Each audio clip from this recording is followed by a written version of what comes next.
Greetings, everyone. Koku here. We're about to start the Shoot the Breeze episode, another Saturday night Shoot the Breeze episode.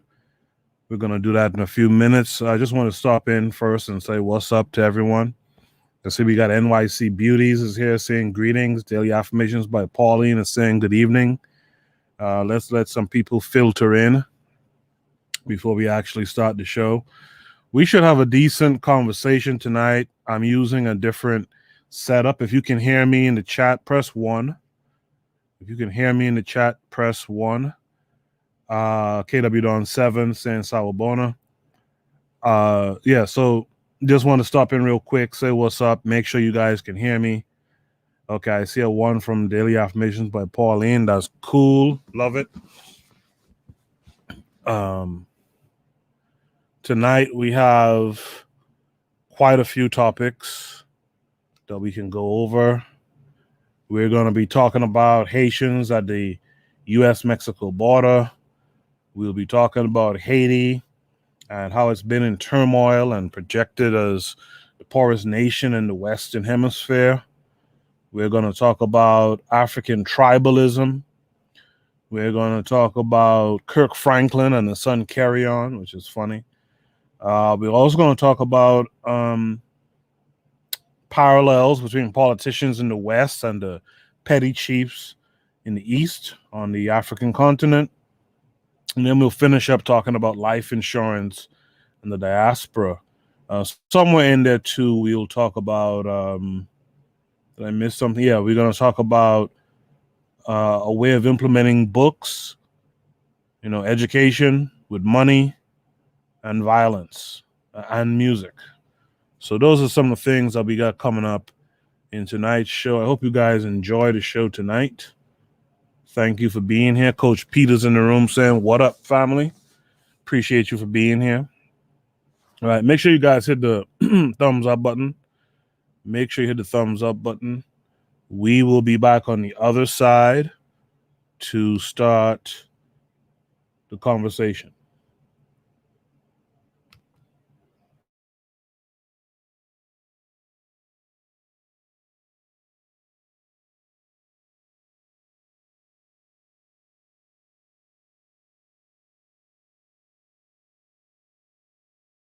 You are listening to the Bitter Medicine Podcast on KWAZ Radio.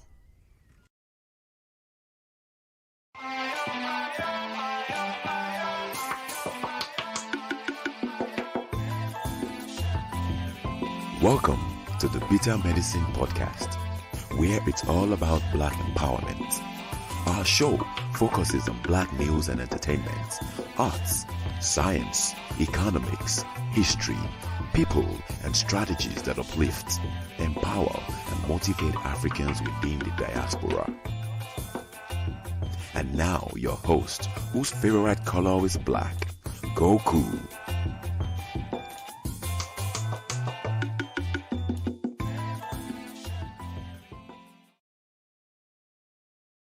Welcome back to the Bitter Medicine Podcast. I am your host, Koku. Just want to remind you guys before we get the show rolling that this show is part of a podcast network called KWAZ Radio. There are other shows on the network you are invited to tune into. This is D Webb with the Harsh Reality Podcast, asking you to tune in where we tackle the news of the day that affects our community, only on KWAZ Radio. Peace, family. This is Oni, inviting you to listen to the Pro-Black Perspective, where Black problems are addressed with Black solutions. Greetings, fam. Tune in to The Learning Curve with me, the Revolutionary Matron on KWAZ Radio. You are listening to the Bitter Medicine Podcast on KWAZ Radio. Yes, indeed. Welcome back to the Bitter Medicine Podcast. I'm glad to have you guys here with me. Like I said, I'm working through a new setup, but I think it's going fine so far. Folks said they can hear me, so it should be all good. So Our first prompt tonight. Is the phenomenon of Haitians at the U.S.-Mexico border. Why can't the wet foot, dry foot policy be enacted like with Cuban nationals? Why repatriate them? Thoughts? So what I'm going to do while you guys answer that question in the chat, what I'm actually going to do, I'm going to drop the link so that you could join the StreamYard and you guys can join the show, actually, and your voices can be heard as well. My early thoughts are that you have to understand that Haiti is intentionally punished. And why is Haiti punished? Haiti is punished because of the role it played in Black liberation globally, for the example that it set. And the reason why Haiti is messed up to this day is because Haiti is being punished for what they did. And that's just the fact of the matter. And so when they send them back, they're showing the world, they're showing the rest of the world their total disregard, disrespect, and dislike for the Haitian people and that country. And we're gonna have to address that too. We shouldn't want to see our Haitian brothers and sisters being disrespected and ruled out from the global scene. Also, though, I had a conversation with Azuliism.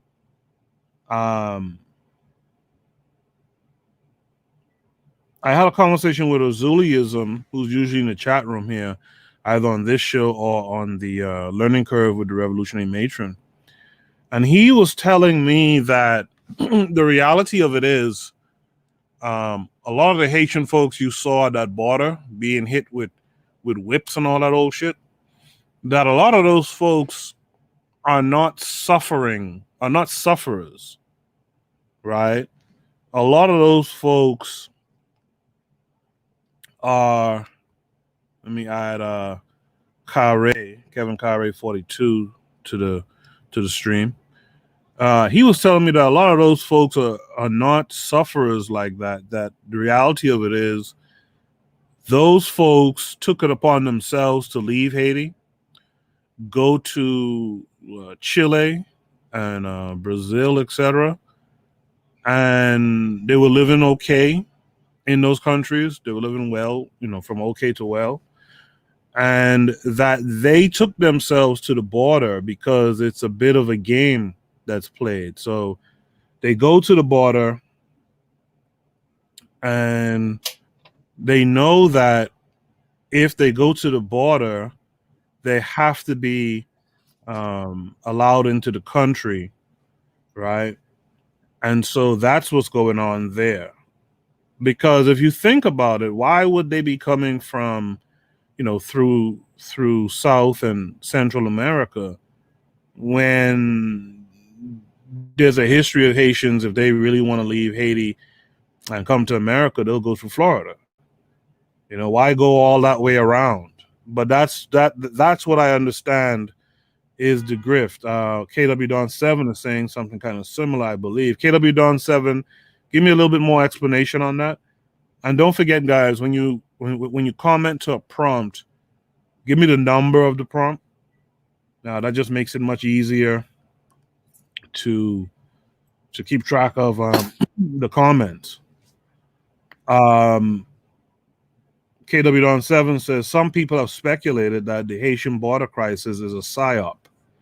I am not sure. So I think it's been being used as a big grift, not from the Haitian folks, but from the folks here trying to show this care and concern. But for the Haitian folks who are coming in, again, my understanding from Azuliism, and from people, Urzuliism, by the way, is from Haiti.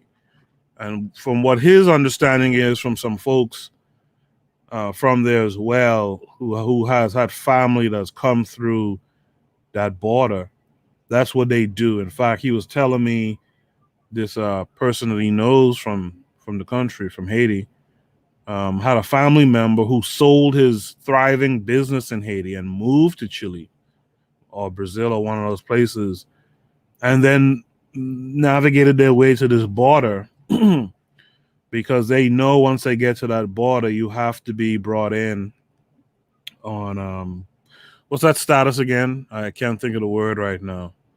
Kare, you're here with me today. What say you about this prompt?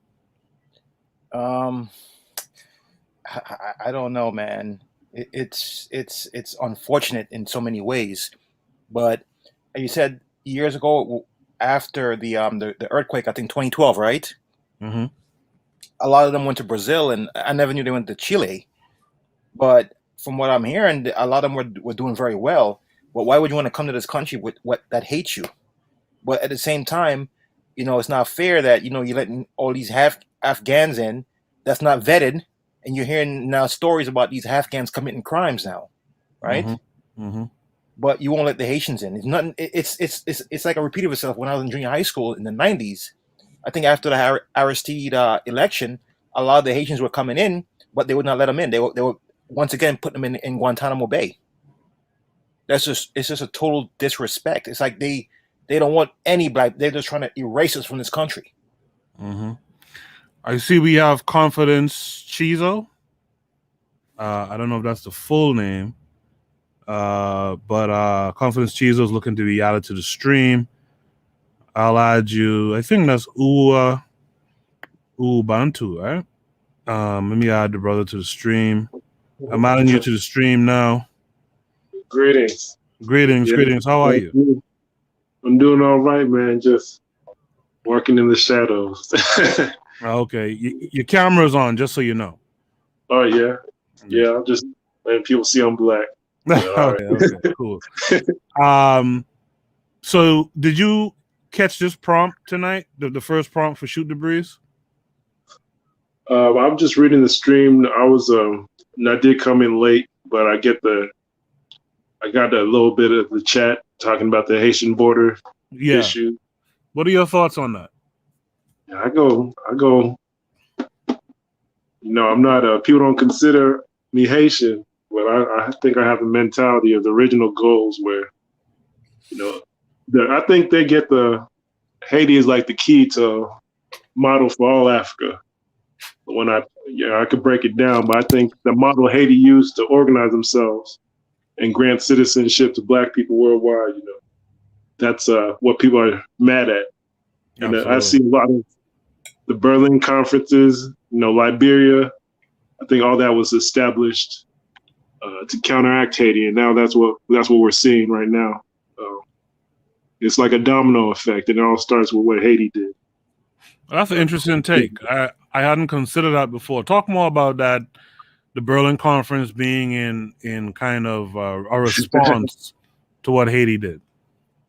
Haiti. First of all, when I read this recently, I knew that they had a traditional government structure where the chiefs and the Maroons met, had a ritual, and they established military divisions. Mm-hmm.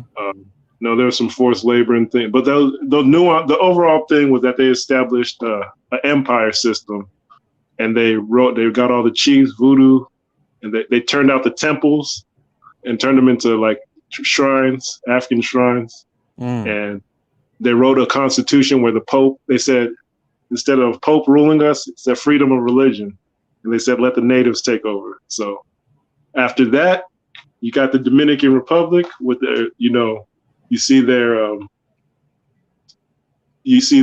no, let me go in order. Liberia, you see they had American Colonization Society, where the freedmen were told not to go to Haiti. They were told to go teach Christianity to the savages. Then you got Dominican Republic, where their coat of arms and their flag is a white cross within a white cross. So you know what happened there. And then after that, you got the Berlin conferences, aka the Congo conferences.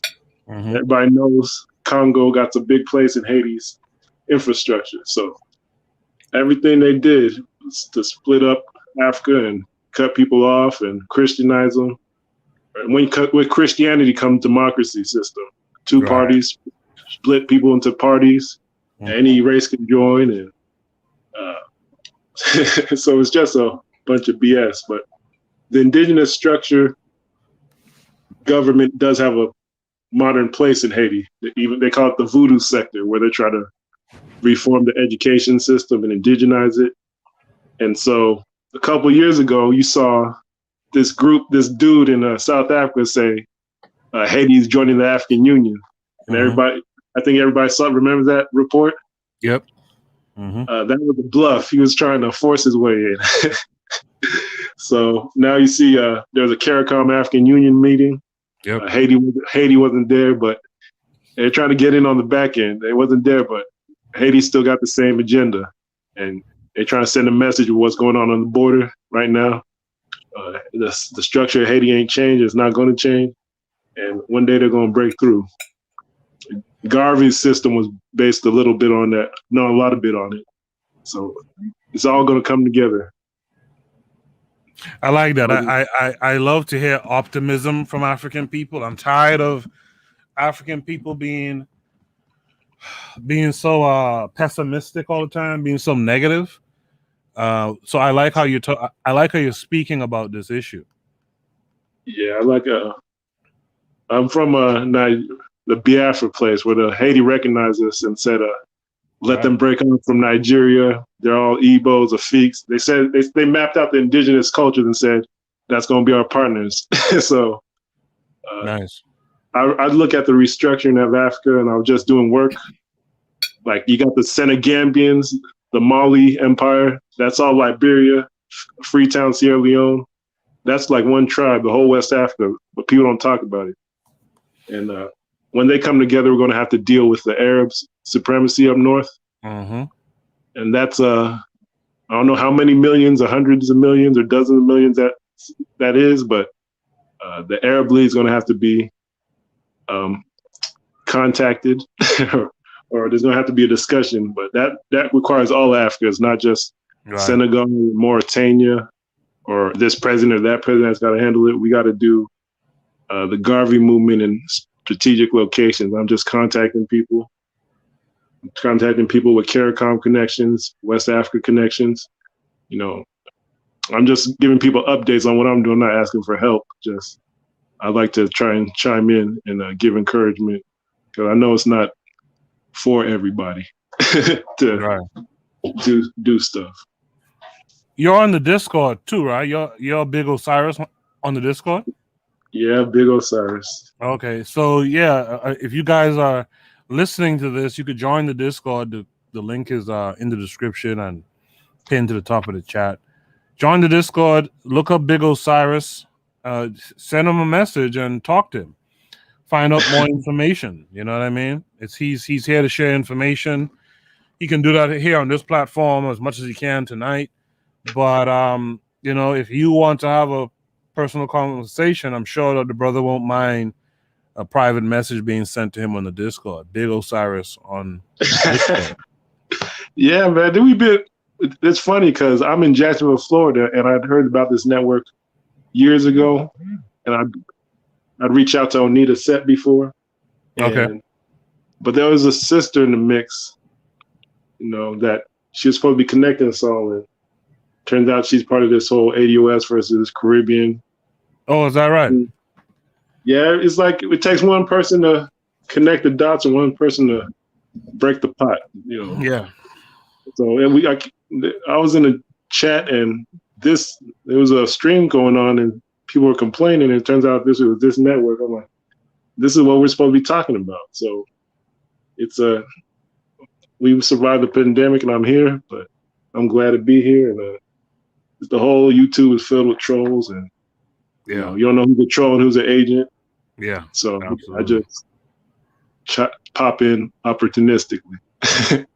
So so I remember you came in at the end of that 12-hour episode that the Learning Curve had with the revolutionary matron. I remember you were saying that Africans in the West should link with, and correct me if I'm wrong, but you said we should link with the Fulani tribe in West Africa.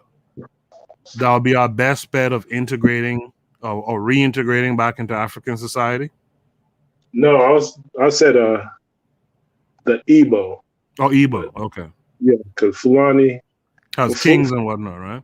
Yeah. Okay. But I was saying that a lot of people are going to Gambia. I think I said that, but that's where Fula is a sub-tribe of the Senegal and Gambia tribes. Mm-hmm. So they have chiefdoms in different places. The word Fula means it's like a military or lifestyle. So it means raider or pirates or nomads. Okay. Then you got different kingdoms like Asante. We exist because of war. You got Igbo, the forest, Congo forest, House of Bush. These are guerrilla, bush or forest guerrillas. So everybody, if you look at their names, it's like a war or martial arts. The way they live. It's not culture and drumming, and it's not for all that's martial arts, breathing techniques, exercise, getting your blood in sync, So it's all martial arts but people want to take it a sissy route. Right. Dancing and drumming and all that stuff, right? It's not. It's a war thing or a synchronization thing. So I'm starting to get happy because I got connection coming through. So okay, it's gonna be nice. We're gonna just release symbols out, and people are gonna follow it, come together. But it's a lot of going on in the back scenes. So I'm just checking in. So quick question. Mm-hmm.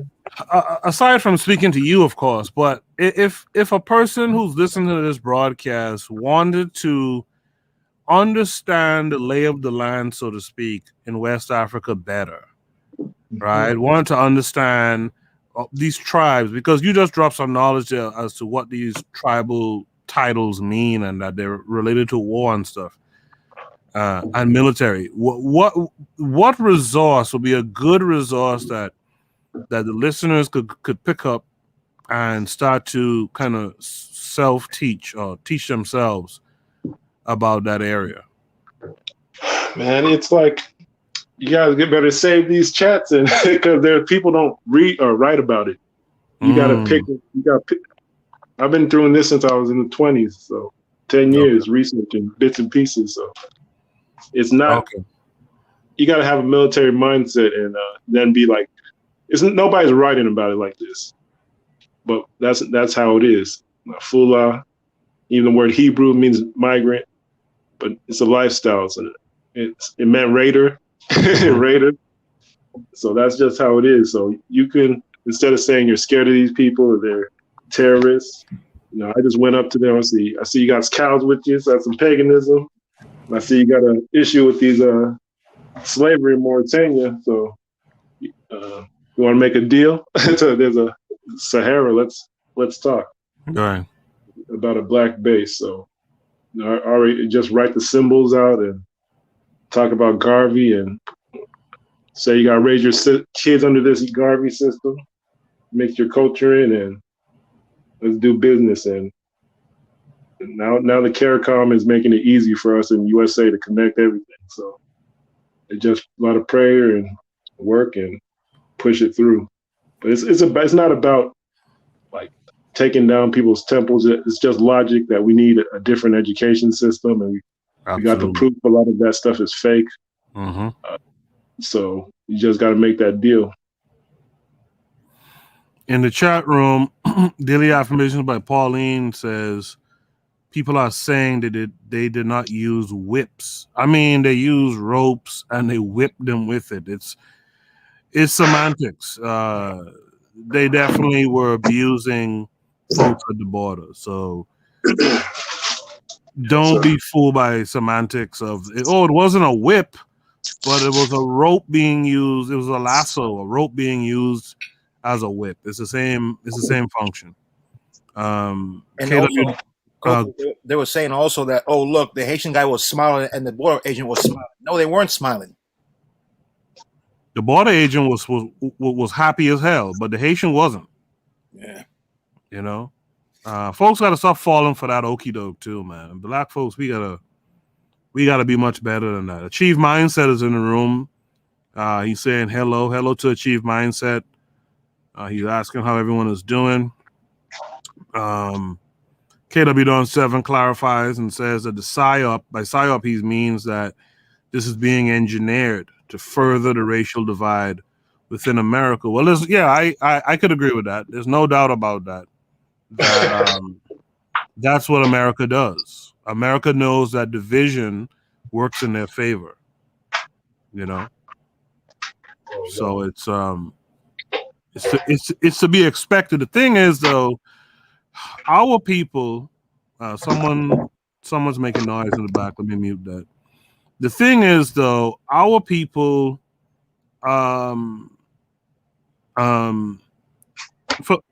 the most part, we're not picking up on these psyops, as KW Don 7 put it. A lot of our people are just moving around with their head in the clouds, and they're not paying attention to these things. And what I think is effectively happening as generations pass on and on, smaller and smaller percentages of our people will be in the fight if we're not careful. If we don't change this education and get these youth from a young age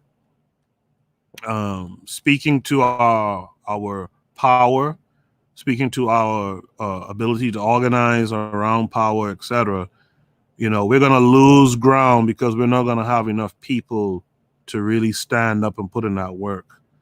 And so we got to stop being fooled by the nonsense. Like anyone coming telling you that those people weren't being whipped because those folks weren't actually holding whips is just on some nonsense. Does anyone else here or in the chat have anything else to say about this prompt? Kare, do you have anything to add? Well, it's indirect. I'm looking at a news article right now from the New York Times, and how in the next few days, a lot of people are going to get fired from their jobs at these hospitals. And I know it's going to be a lot of black folks. This is the opportunity to get those people on the boat now. Like, look, you see, look what these white people are doing to you. Come over, come back. You know, we can use their skills. That's a good point. You know, not just the nursing or the doctors, but the teachers and everyone. Right. We don't need to go outside anymore. We have everything we need right here. That's a good point. Thank you. Uwa, do you have any last thoughts on this Haitian situation that we witnessed at the border? No, I'd just like to give my shout outs to the Haitian people and the people of Caribbean and diaspora for fighting so long. And I'd like to say in Nigeria, I believe we have the same formula that brought the Haitian revolution about. We have people from the Nile, Ethiopia kingdoms. We have people from the Mali kingdoms and Gambia cultures. We have the Bantu and Gold Coast, you know, Ashanti, Yoruba, they're all there. So we're working on that example, getting everyone together with getting our indigenous education together and with master teachers and chiefs. So we're trying to bring everything together, but I would like to point out that people in the Pan-African movement just going to Africa and saying we need citizenship in these countries and trying to get into politics. It's not that time right now. We gotta get into these chiefs and get into the traditional systems. I think it's a lot of the Pan-African. It's like creating a new ethnic group that's westernized. Like, because I'm just want to point it out that most of KWAZ in West Africa is covered by the Mandate Group, and you never heard of that culture shouted out or said, let's bring everyone together. It's just about, you know, diaspora needs citizenship and people setting up lemonade stands. And we got a lot of bigger issues right now. It's like wartime. So I'm just putting that out there, and shout out to Haiti. Yeah, shout out to Haiti. I see we have BB Rodriguez is in the room saying salute, host and panelists. BB, I responded to your voice mail the other day. I haven't heard back from you, but thanks for being here tonight. I appreciate it. KW Don 7 says to this prompt, he says, all of the internet talking heads have revealed their xenophobia, but they do not have smoke for non-black immigrants, and that's a fact. When those Afghans when they were talking about bringing those Afghans over here, no one really blinked an eye too tough. But when it's some Haitians that you want to bring over, some black folks, that's when all this hate comes about. BB also says, I know one thing for sure is black Americans better let them stay.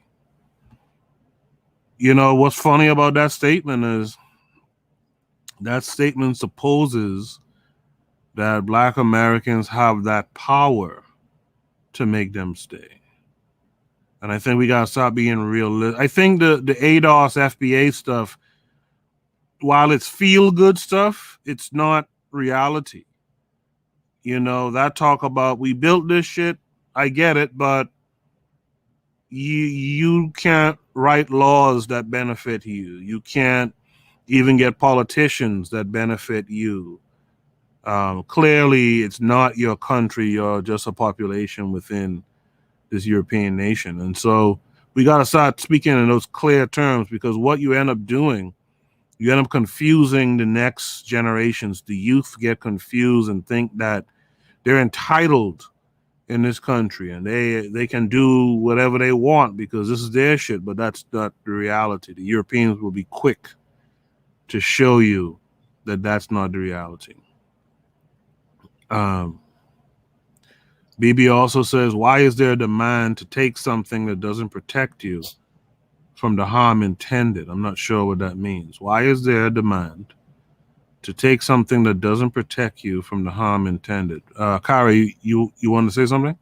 Yeah, I want to add to the KW Don what he said about the talking heads. I'm going to be controversial here. Make Tariq, Jason Black, and Professor Black should go. They should go burn in hell. And I really mean it. They can go burn in hell. I get it. Because the reason why I think, not to put words in Kare's mouth, but the reason why I think Kare is saying that is really because for personal gain, these guys have eroded these guys have, for now anyway, for the time being, they've eroded a lot of work towards unifying, towards connecting the diaspora, and that's a problem.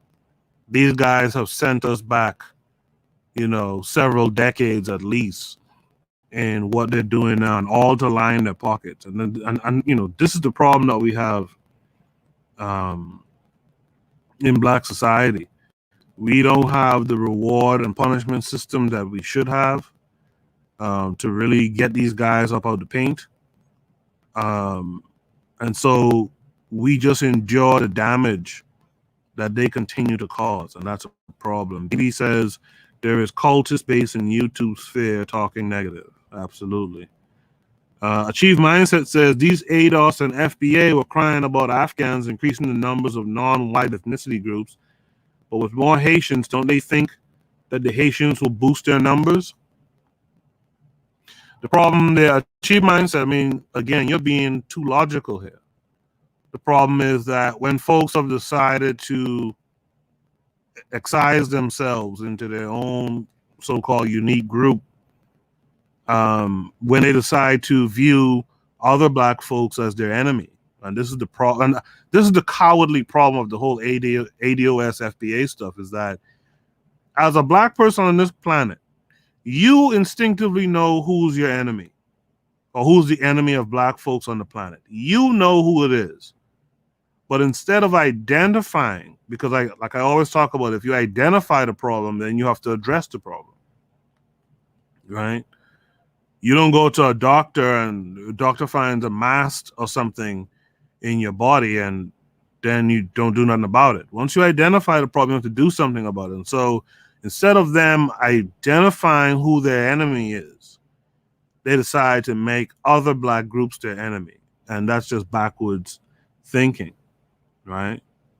That's just backwards thinking. By the way, I put up the second Shoot the Breeze topic, Shoot the Breeze topic number 2. So you guys can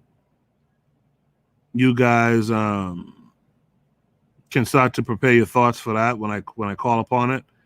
BB Rodriguez says to the panelists, yes, Nashit. Oh, I guess that's Tariq. Nashit talking against Haiti. Meanwhile, he promoted and profited off 1804 DVD sales. And to me, that is one of the most egregious things. Did we talk about this on the Matron show last night? Or did I have this conversation with somebody else? No, we did talk about it last night. Yes, we did. We did, right? You know, the idea that this dude can profit off of Haiti and the Haitian Revolution and then sit up here and talk real greasy stuff about Haitian people. Someone was supposed to deal with that already. We were supposed to deal with that already. You know, now part of it is guys like Tariq and them, they're not out here walking the streets like you and I. These guys are living in their gated communities and protected. You know what I mean? So you don't have the opportunity to really get at them. But this is something that we got to address. You know, BB says 100K Afghani landed, 30 plus Fortune 100 and 500 companies will provide employment to them. You see that?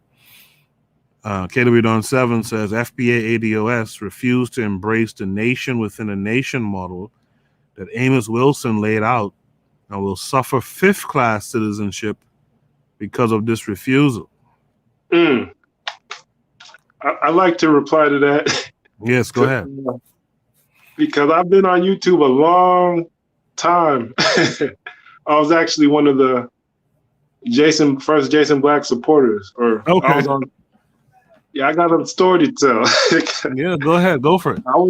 My channel is called Uwa Bantu. That means Black Royalty Worldwide, or it's like the Negro world, but updated. Okay. So back then we were pointing out, you know, all the tribes of Africa need to come together, and the diaspora too. And we pointed out how Amos Wilson said the diaspora could be its own tribe and could still come together with Africa. And you know, he copied Chancellor Williams, who studied all the kingdoms and tribes in Africa, and came up with a traditional system of coming together. Mm-hmm. But what happened was all these people that were in the Boyce Watkins circles and Pan-African circles, they took it a different way. And you see who started this so-called ADOS. You know, what happened was that broke all the African Americans off into a different movement. It was the Bati boy culture. They couldn't bring themselves to merge with Africa and leave the Bati boy stuff alone. So that's what ADOS is. It's the Amos Wilson movement with Bati boys in it, leading it. So really, that's what it is. You look who started it, and that's cool. Because it's like a lesbian who started it. Yeah. Okay, go ahead. You look. I got the articles talking about every time the blueprint for Black Power said tribes. Okay, you can organize around that and how it fits in with Africa, but they took it a different way, and their movement splintered already. We already knew it was going to happen, but that was our movement, and they ain't going nowhere. They're just trolls at this point. There's nobody in Caribbean. No, everybody in the Caribbean and Africa is united, and these guys are going to be left stranded. The real African Americans are going to come out, and most people don't even know these guys. So they're just going to drown in their own rainbow vomit. That's all I got to say. And Big Guy, the one thing I've been noticing about their followers, Jason Black, Professor Black, which is they're all one of the same person, and Tariq Nasheed, their followers are pretty much dumb. and they bank on that. You see, the thing with Jason Black is he has an ego. You ever listen to a show how he talks on to people instead of talking to people? Like Koku will, you can come and disrespect Koku. He'll put you in your place, but he will not talk down to you. He will educate you. These guys will talk down to you like you're dirt. Yeah. What's interesting about Jason Black, since we're talking about Jason Black right now? I used to listen to Jason Black at one time. Like Uwa Bantu. I used to listen to him at one time too. And I remember a time, and you guys tell me if you remember this too. I think Kara used to listen to him as well back in the day. Yeah.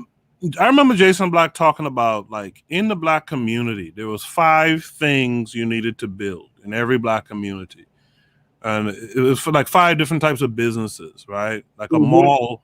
A mall was one of them. It was 4. It was 4? Yeah, I know. I just uploaded that video. I remember it. I called in on that show. Oh, I really? remember that show. It was 4. I could say, food, clothing, land, and shelter. Right. That's exactly it. That's it. And I remember him saying how you have to have an African aesthetic. Mm-hmm. You have to design it in an African style. And this, that. So fast forward, that show had to be like, what, 10 years ago, right? I don't know. I re-uploaded it it was on a different African Center channel from 2015. I don't know how long it's been up or how long that old. I don't know how old it is, but I got it on my channel now. Okay, I have to check it out. But yeah, I remember that, and it's crazy to see him talking now this FBA stuff, because he clearly understood the assignment. He clearly understood it was about Pan-Africanism, but they realized, you see, it's a business move. In business, you have to cut out the competition. In business, you have to have your niche market, your target audience. And so those guys decided to say, well, F it all. We get Black Americans feeling good. We'll have customers for life. Mm-hmm. I mean, I was actually an executive producer on that first movie, 7 a.m. Oh, so really? I was in this chat talking about that stuff. So when you hear that, I got this show. When you hear him talking about Zulu, it wasn't no Zulu person in there. It was an Igbo guy. It was me. I was telling you gotta go Afrocentric. These guys never read Amos Wilson or Chancellor Williams on that level. They just idle work. They just parrots. They didn't read on that level. They didn't break. What they're saying, Amos Wilson is saying, you got to be ethnocentric and study. You got to study all these tribal systems, Yoruba versus Igbo versus Navajo, and you got to integrate with or bring that. You got to synthesize yourself with the continent and make all the tribes come together on some pro-Black shit. But that was too much for them, and they ended up blocking me. And then Yvette comes on, and they become an echo chamber. They don't read on that level. Right. They do not read. And you made a very good point about that. The Bati Boy thing. If you look at Black Lives Matter, that's led by lesbians. So I think all these groups. And if you listen to Jason Black really closely, he sounds very moist. I mean, it's like us African. Like we could, as groups, it's fair for us to change our culture or block certain things. That's self-determination. Mm-hmm. We got different clans and things where it's all right. But at this point, this Black identity is the same thing as that. It's anything goes. I'll say it like that. So, Uwa Bantu means Black royalty in Ashanti and Yoruba and Igbo, but it's got to be exclusive, just like the Freemasons and the Boule and the Marcus Garvey's movement. It's a circle. We gotta have our own councils and family circles, and not, what did Garvey say? Some people know good. So you gotta move on, get the education. Yep. Yeah, and that's when they're gonna come trolling the hardest, when they see us leaving. Mm-hmm. And that's when they're gonna clean up. Uwa, you mentioned on the Matron show last night after dark, you mentioned Chokwe, and Yeah, the New African, what was it? The New African Republic, right? yeah, Republic of New Africa. That's Yeah, another group. right. They call themselves New African. That was the ethnic group. It was Mhm. that was their tribe. But they didn't take that model either. Right. They didn't take that model at all because that model was based on taking like those 5 southern states, correct? Those states close to the Caribbean Sea. Yeah, and that would even be feasible, not even through politics, but just these cultural clubs or cultural associations. If they plug into CARICOM now, activists, a lot of Caribbean activists that are easy to contact, got political plugs now. If you just had cultural associations and you just start pushing, we could have these rights and we could have these agendas, you can start getting business deals and there'll be a form of reparations, just repairing the business deal that we had as empires. But that's feasible. I know one thing they did in down there, they started calling themselves Kush territory, and they went to Yoruba land and tried to create monarchies. I think that's been tried. I see a lot of fighting, so I just proposed the Igbo town union system where you mix everything together, but it's family heads or whoever wants to be part of it writes a passage and just start doing land, clothes, food, shelter, real estate, just start locking down territories. But it's got to be vetted and rites of passage, oaths.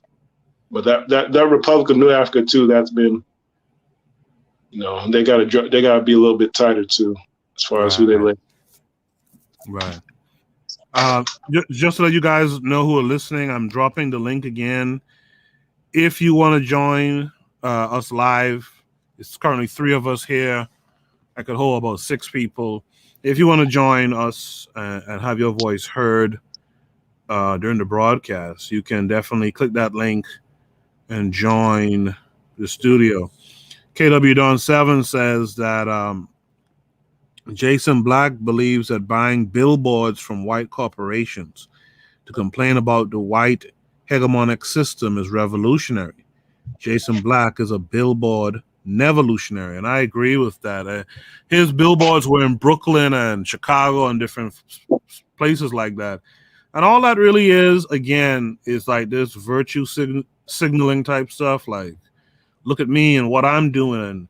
And also, you know what Jason Black and them do with these billboards and talking about white supremacy and, using this catchphrase, white supremacy all the time. I think the brother X Spots the Mark on Twitter made this point too, is that a lot of folks in America think talking about the system of white supremacy is putting in work of fighting against white supremacy, and it just isn't. It's just talking at the end of the day, right? There's no organizing. And a very big vanity project. That's what it is. Yes.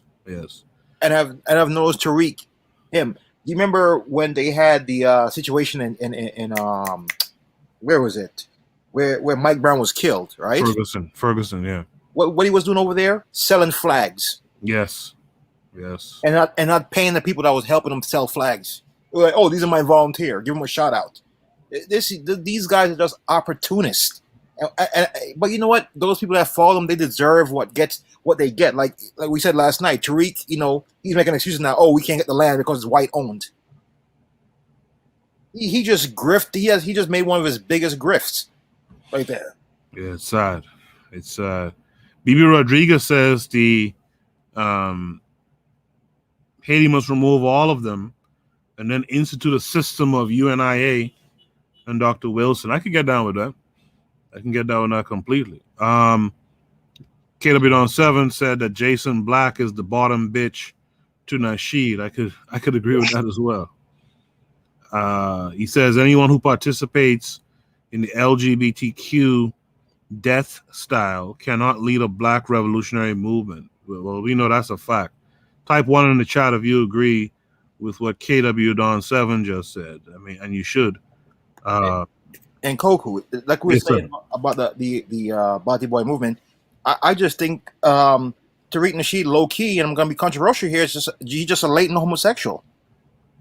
People have said that about him before. Yeah, people have said that about him. What's that new picture? The pink suit he's wearing?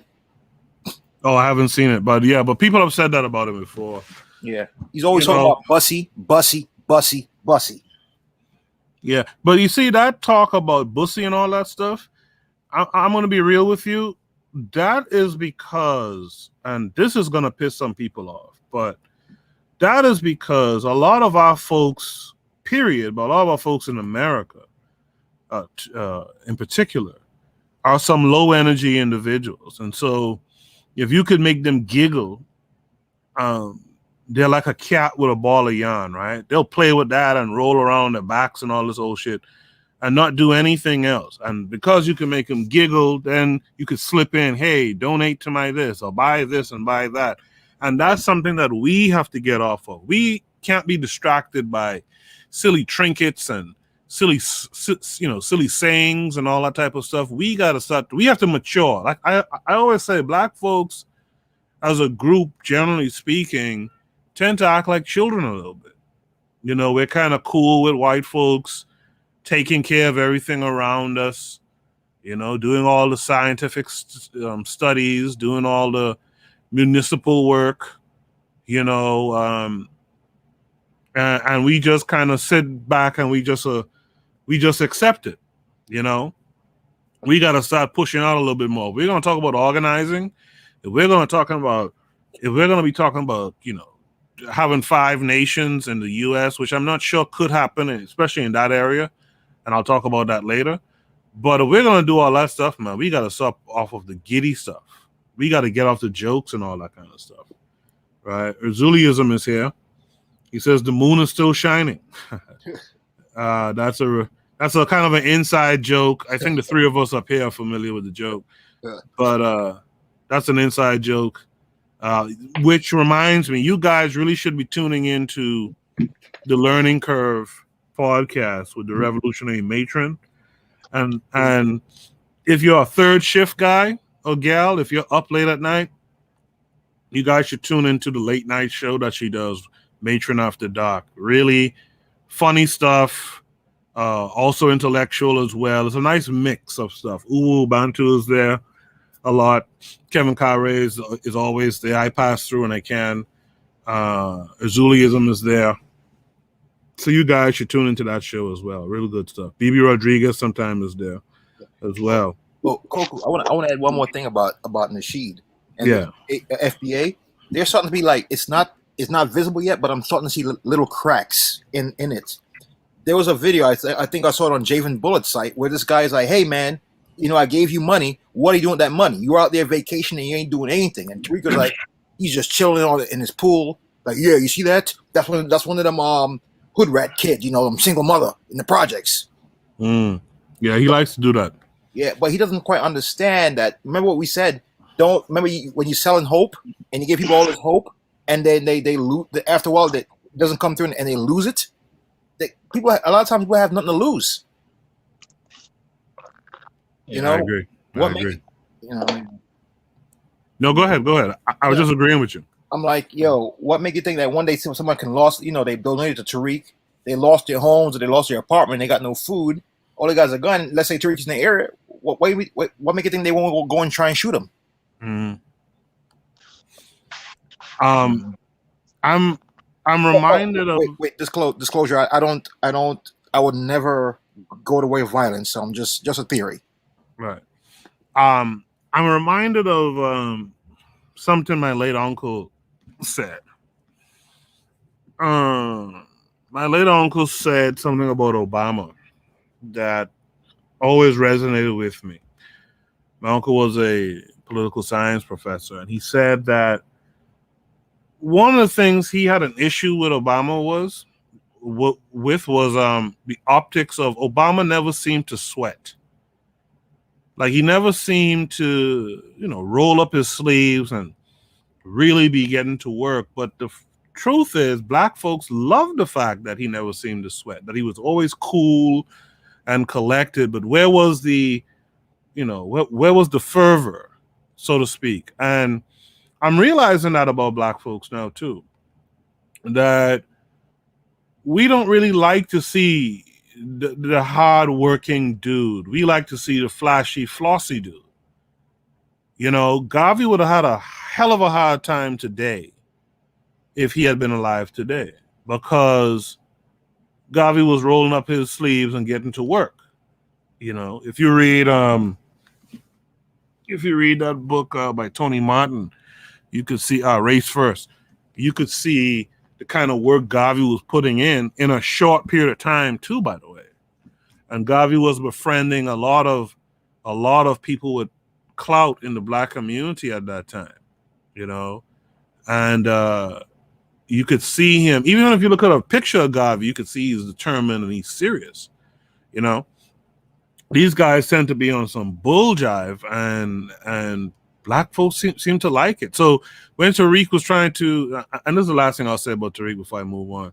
When Tariq was trying to raise that $1 million for his museum, this dude all of a sudden put on a blue suit and was walking through the streets of LA and was soliciting this money. And I'm like, y'all can't look at that and see that's a grift? It's wild to me. But I realize that we got to combat the things that black folks are susceptible to, or black equals African folks are susceptible to. We're susceptible to nonsense. We're susceptible to preacher-like antics. Oh, Theater. Good word. Yeah. Theater. Thank you. I mean, last one. I know this one is a classic right here. Think about back when he, and this was like, I think between all three of them, this was like an inside joke because everyone got paid. Remember when he confronted, what's his name? Soda Moisture. Soda Moisture with DJ Vlad, right? Mm-hmm. He was so-called recording the video, and he was saying blah blah, blah this and that.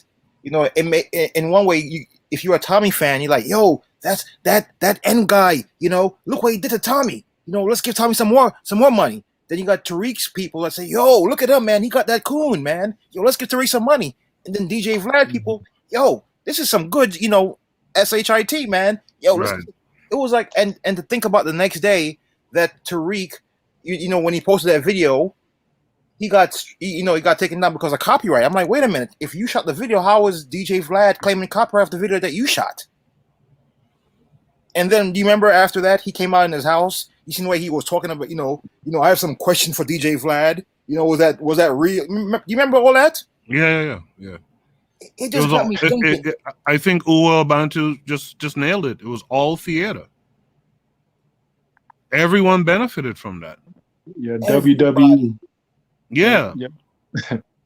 And Tommy walks around literally with some fake WWE belts, by the way. Mm-hmm. It was all theater. And black folks, and not to pick on black folks, because I think it's probably true in the general population, but we are concerned with black people. Black folks eat that up. And then we wonder why we suffer. Think about what we watch on TV. Housewives of wherever. Yeah. All these drama shows. Yeah, Black Ink Crew. I mean, y'all seriously sitting down watching a show about dudes and guys and girls who do tattoos? Like, that's entertaining? That could hold your interest week after week? But and to the point where they spin those shit off. I think it's Chicago, New York, and something, or Miami or something. Like, y'all really watch that shit that much? It's wild. The scary thing, though, if you look at it deeply, it's just erasing whatever little intelligence they have left to just a pure automaton. Yeah. This is if you think about it too, psychologically, this is just really, really brainwashing and brain control. Absolutely. Yeah, they're dumbing down the intelligence of our people, and we are willingly allowing it to happen, and we're passing it on to our children. And that's the shame of it. I mean, if this keeps on, like in the next 2 or 3 generations, we will be complete dullards on the planet. No, we can't do that. No, we can't. Of course. Go ahead, Uwe. No, I just had some good luck yesterday. or this week, it turns out Molefi K. Asante, one of his organizations dudes, just moved down here to Jacksonville. Oh, cool. So we already got Melanated Conscious Society, and now we have that whole archive of knowledge just moved down to Jacksonville. So I'm going to try to bridge them with our Igbo Association down here and create a hybrid town union, family reunion, council, Congress down south. So we're going to need your support, and you guys keeping on top of it. But we're saying, ain't nobody else claiming the capital for Black people here. We're saying Jacksonville. Yeah. South. Anybody up north want to duplicate it and claim the capital? It's go time. And taking it to Haiti, just like the prompt says, we got to carry Haiti with us as far as it's got to be a twin system. Semantawi. They say in Kemet, it's got to be a twin system. So we just tired of talking, and we're drawing the circle, drawing it in. Well, I'm here. You let me know. I know Kepra L. I interviewed Kepra L. That's probably where you might have first heard about this show. I interviewed Kepra L. I still keep in touch with him via social media and stuff like that. I wanted to have Molefi Asante on the show, and I tried to get him on the show. It didn't work out the first time. I'm going to try again now, though. And so, I'd like to have a show where all you guys could be on the panel as well. And let's chop it up. Let's talk about Jacksonville.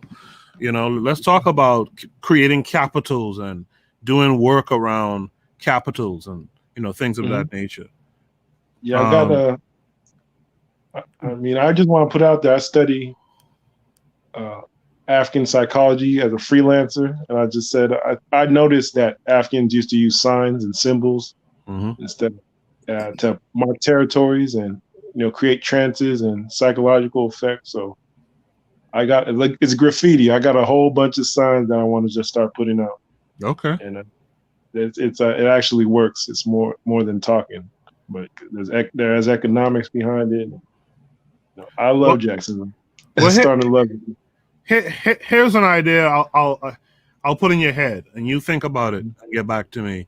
If you put together a presentation around this work that you're talking about, there's an open invitation for you to come on the show and let's discuss it. Let's show the images. Let's discuss the images, and let's educate some people. All right, I think I gotta figure out how to do that because I only got a phone, so it's a cell phone, and then. Oh, okay. I think maybe Zoom would work better. I don't know how to do that. With StreamYard, I can only have the app up, or I gotta have the Chrome up, or so that's how it works. No, well, if you have a presentation, you can we can do it the other way. We could do it through the Discord, and you could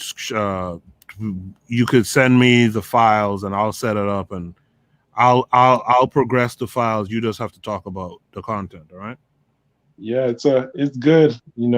Like with Haiti, as far as taking capital down there, like Haiti is like the basis of African communities coming together. They had Congo. They had, I think, dude from Senegal, Duddy Bookman, set things off from Jamaica. I just learned Haiti and Dominican Republic is half the population of the Caribbean, damn near. Yeah. And yeah. There ain't no organization, ain't no Pan-African organization down there. Right. Except Molefi Ketes Asantes, or where there's branches, there's a network. So I just lucked into that this week with connecting somebody from Philly to Jacksonville to Haiti to Brazil. So we're just knocking on wood, and we need y'all's support to make it happen. No problem. Let me post this next prompt. I posted it before, so you guys in the chat should be aware of what's coming. The next prompt says, as far as Haiti, Haiti has always been in turmoil and projected as poor. However, unlike Africa, Haiti has been free since 1804. Why didn't Malcolm X, take capital to Haiti? What prevents you from taking capital and going to Haiti? You guys ponder on that, and what I'm going to do is I'm going to do a station ID break, and on the other side, we'll discuss this a little bit more.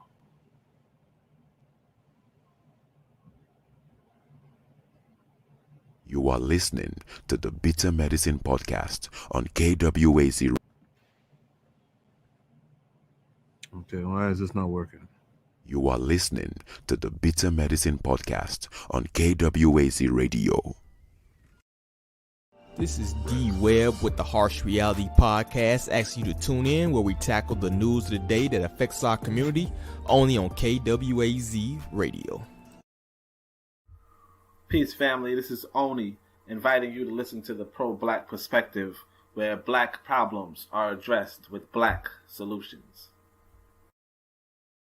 Greetings, fam. Tune in to The Learning Curve with me, the revolutionary matron on KWAZ Radio. You are listening to the Bitter Medicine Podcast on KWAZ Radio. Yes, indeed, and we're back. So this second prompt, Haiti has been in turmoil and projected as poor. However, unlike Africa, Haiti has been free since 1804. Why didn't Malcolm, that is Malcolm X, take capital to Haiti? What prevents you from taking capital to Haiti? Bibi Rodriguez, I think, is responding to this. Remember, Bibi, start your comment with the number of the prompt. So I'm sure that what I'm reading is in relation to the current prompt being discussed. Baby says, too busy following the old custom of the former bondage holders.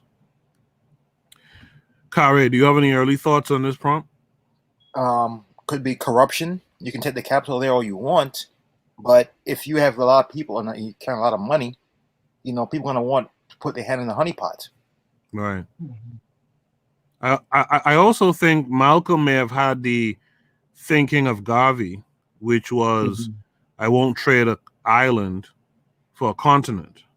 And so maybe that's why Malcolm went directly to the continent to try and make those connections. Uwa Ubantu, what do you think? I gotta find it. There's actually like I think Tony Martin narrated a video about Malcolm and his plans, and then I've read some of his plans. Okay. He went back and forth with the term Afro-American, where he said he meant it to mean people here, but then he also, in other instances, he meant to make it mean people in the Caribbean and South America, anybody in the Americas. So his organization, OAAU, where he was building out technicians and education system, Swahili and Arabic and Hausa.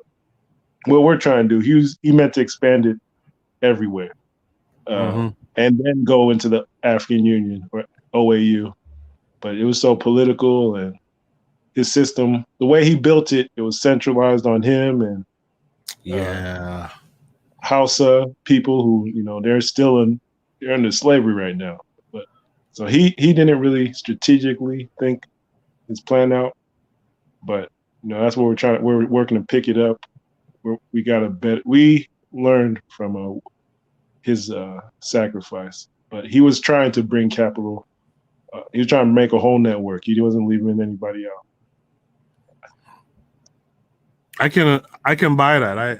I think that's true. I think you're right, because you just reminded me there was a guy, he's a troll, but there was this guy named Devante who was on I think it was the same night of the 12-hour show for the Learning Curve podcast. Yeah, 12 hours. Yeah, he was there that night, and he was saying, which was interesting because you don't usually hear this from ADOS and FBA people, but he was saying, when I say ADOS or FBA, I'm including all Black folks in the Caribbean and South and Central America, etc. And you don't usually hear that being said by, those factions. And it reminded me when he said it that, in truth, Malcolm did kind of have this idea that Afro-American was meaning all black folks in the Western Hemisphere. So thanks for reminding me about that. And you also reminded me, and I think it's something important to point out, and a mistake not to make again, is that you can't make these movements centered around one person. It has to be centered around the ideology, not the person. What are you guys' thoughts on that? Yeah, the person can be killed, but the Yeah. ideology can't. If it's like a hold on one second, let me do something. It's like a computer virus. If it's isolated to one computer, you can contain it. But when you put it on a network, good luck. Exactly. And if it can keep replicating itself, you're in an even worse position in adapting. So I digress. I'm sorry. No, No, I that's want to good respond to that. I agree, but specifically with Malcolm X, like what he created, I grew up in something like that where we got a cultural association. It's called the NBC USA. It means the Five Nations United. And we got chapters all over America. And that's what African immigrants do in general. So what he tried to do is doable, but his connection to the Arabic world and his desire, he wasn't thinking. The Hausa people, they had a jihad the same year Haiti was getting started. So they're under military rule right now. You can't find no Hausa cultural coordinator to partner and support anything you're doing. But there might be. I think there's a group called Zamunta in Atlanta, and they might have something international, but with chapters. But that was a bad move, and so he was all alone, and they took him out. And we got African cultural associations now that people can pair with and build the same program, but at the same time, it's got to be Garvey. You got to draw the line because a lot of these cultural groups are off. They're not taking that black oath. So you get into a cultural group and do a DNA test, and you found your culture, and you find out you're in Coon Central. So there's got to be a special constitution that places the black Aborigine people. It's a conservative society. I'll put it like that. Right. And that's why I like Garvey. It said conservative in the original title and said imperial. It's all about marrying each other and becoming one nation, one empire. So some Africans don't like that, but that's what drove that CARICOM meeting, the African Union. So right. There's a lot of people in power agreeing and moving on it right now. That's wonderful to hear, man. That's wonderful to hear. In the chat, BB Rodriguez says, how can we invest there when it's set up just like the West African nations, puppet governments? I actually will agree with BB in that as well. We have to start to weed this stuff out. One of the first tasks of organizing we have to weed out is really, we have to concretize, actually, is punishment and reward systems. We got to be able to get these sellouts up out the paint and reward the people actually doing the work. That's one of the big things we got to do. KW Don 7 says, not having a liaison or contacts is an obstacle to bringing capital to Haiti. That is the same all over the diaspora and the continent. I feel what he's saying too. Who do you trust? Who do you trust? Because some of the folks who are not in power, who are vying for power, oftentimes are people who are just in line for their chance to take advantage of the situation. So who do you really trust? I asked this question on this show many times in the past, like, and Uwe, you might have much better answers, but like, who are the folks in West African countries who are the activists, who are the Pan-Africanists, who are, the organizers. You know. I got a response. And I can, with these cultural associations, they're, clan organizations, KKK doesn't touch them. They're right in the face, so it's not no secret. But I can say it because I lost a lot of money trusting the wrong people. Mm. In the Caribbean, no, let me start with Africa. In West Africa, we got UNIA branches. Some of them just parrot Garvey, others are down to get the chiefs on board and change the curriculum and get indigenous instead of Arab or Christian. So I can name them. We got a branch in Freetown, Sierra Leone. It's a young activist there. He's solid. I'm trying to contact the Fula Association in Gambia, where they're saying forget all the borders and trying to set up lemonade and mango trees. Let's take Africa. I got people in Mali. Some of them are French. There a lot of them are human rights activists. They're ready to move, and we're ready to coordinate. Then in Nigeria, we have people from Songhai and ancient Ghana, and these are ancient kingdoms that migrate all the way to Nigeria. So that's our Mali Senegambia group. And then we also got an Ethiopia migrant group in Nigeria. Okay. We got a Congo group in Nigeria, or the Bantu. And of course, we're trying to get, most of Nigeria is based around the Yoruba political system. So if we all come together, they'll be there. But that's the final dojo master. We tough people. We built around our network around Nigeria and its cultural diversity. And in the Caribbean, we're working for transparency through Pan-African Daily TV. They got a lot of African Union and Caribbean ambassadors saying the right things and saying whoever could organize it, bring it on. So we're working transparently with them, and we got some activists on ground, that have been, some people in Haiti have been on there. So we when we're ready, in Jacksonville or KWAZ, if our network is ready to have that discussion, we can do that. Cool. Yeah, and Afrocentricity International with Molefi. You guys all the books. Yeah. Wipe out all that. That medieval stuff going on. That medieval savior complex. Afrocentricity. Bibi Rodriguez says, Sir, Devante was West African American, posing as an African American. Is that right? Were you familiar with Devante? Me? No, I don't know. No, that's corny. He had that voice modification thing. Yeah, he had the voice modifier. Talk about sir. I knew he was a troll. If it wasn't Devante, it would have been Leroy. Right. Right. Yeah, so Devante was a West African guy. Okay, because BB. So, you're familiar with BB Rodriguez, right? Yeah, I've seen her on a different platform. Chats, yeah. Okay. Yeah, so apparently, I guess she knew who Devante was. We didn't know at the time. And again, this happened before you came on. I think this happened before you came on that morning. But Devante was in there talking about he was FBA and all that stuff. And they have these plans, and their plan is to build treaties with the white man and all this old dumb shit.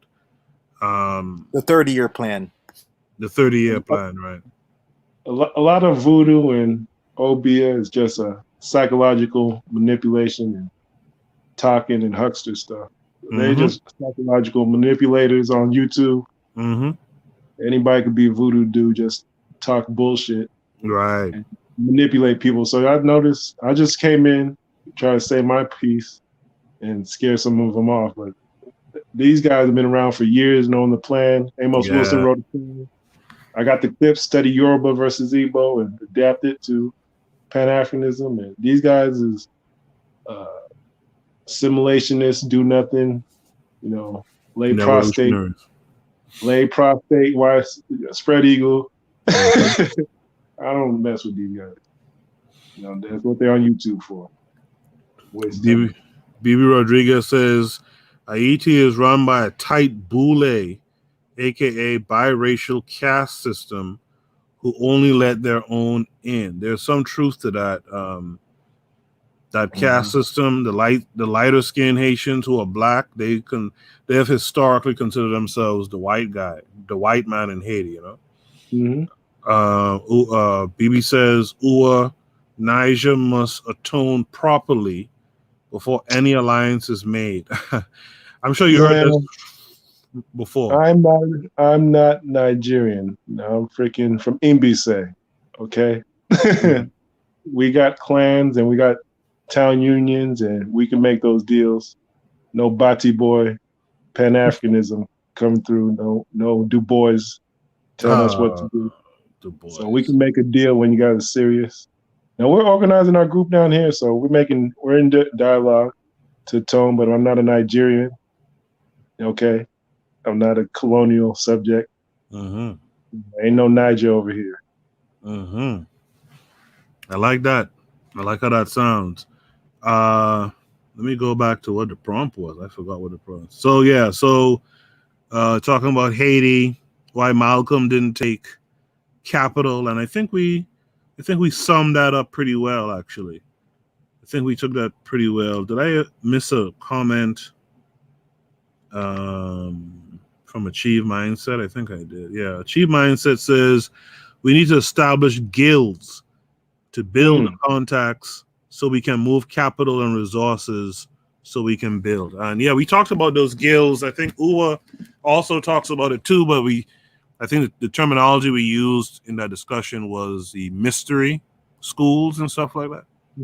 Like we got to get back to that. I mean, even with the cultural groups or just people, like if you have a language group teaching Swahili, and I'll be honest, like I think Igbo culture is the glue. I can put all the HNIC stuff to the side. You know, you can mix all the cultures together. That's what is no one Igbo system. But if you do that, you know, just take put a skills center or skills network together. Somebody does real estate, somebody does, construction, HVAC. You know, as long as people have been put through that ringer, that rites of passage and initiation, you know where they come from, you know where their family's from, and they got to volunteer that information. But you know, it's simple. You know, if you get fancy and rename it, you know, the Haru sect or Ogun sect or whatever. That's just getting fancy, but it's just practical stuff. Rites of passage, vetting, do the work. And, the boule thing is funny because I was writing about it in the chat. The boule just means a council with leadership. That's the African system. That's what Garvey did. But he wasn't reporting to 50 presidents. Right. Or he wasn't reporting to nobody in South Africa or somebody calling themselves Algerian, but he was looking at the kings and he had his own boule system. So the same Freemason constitution. He was talking to Dahomey kings and he was trying to get Ethiopia's Christian self on board, but you know things fall apart when they're not put together well. But we got a boule is that Greek word of I don't know if you guys heard the word Mbongi from Congo. Mbongi. Yeah. That's the political answer to Africa's crisis. So we all got Mbongis. It's just a village meeting with the leadership, whoever the big papa or big mama is. That's what a boule is, okay? And before you meet the president, talk to big mama or the chief. You know, don't spread yourself wide open. Don't be on that. President is the king, and just talk to the kings and the chiefs in Africa and spread the system and touch bases with us, and everything will be okay. Ain't no mystery ain't no boule. It's in your mind. It's not kissing president's ass. I agree. BB says, isn't CARICOM supposed to be the guilds and facilitate relationships? CARICOM was flawed from the beginning.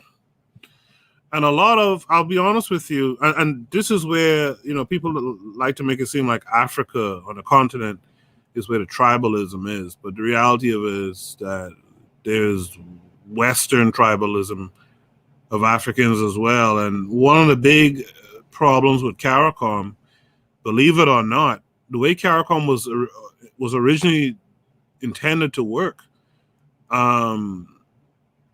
it was supposed to create a Pan-Caribbean unit.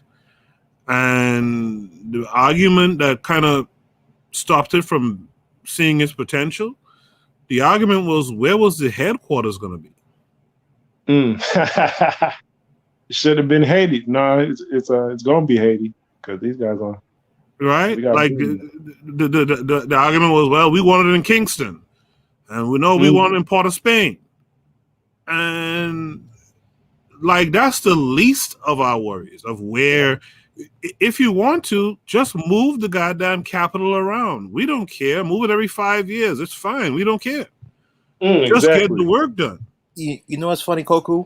I saw a meme many years ago. It's of these two reindeers. They're fighting, right? Mm-hmm. The ones in Africa. They're on the Serengeti and they're fighting, and they don't notice that the cheetah is right there in their faces. That's us. That's us. But I mean, I noticed, this is funny. Yep, that's exactly what it is. But I noticed a lot of things in the recent weeks, like or recent months. The headquarters of CARICOM is actually in South America. It's in Guyana. Yep. And they got all this. Yeah.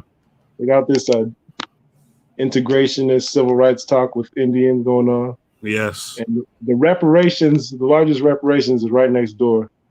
As far as land, it's in Brazil. But they got all this Congo and Yoruba and voodoo going on. They don't talk to them. And then Haiti, we already know what Haiti's on, and even Dominican Republic got voodoo there.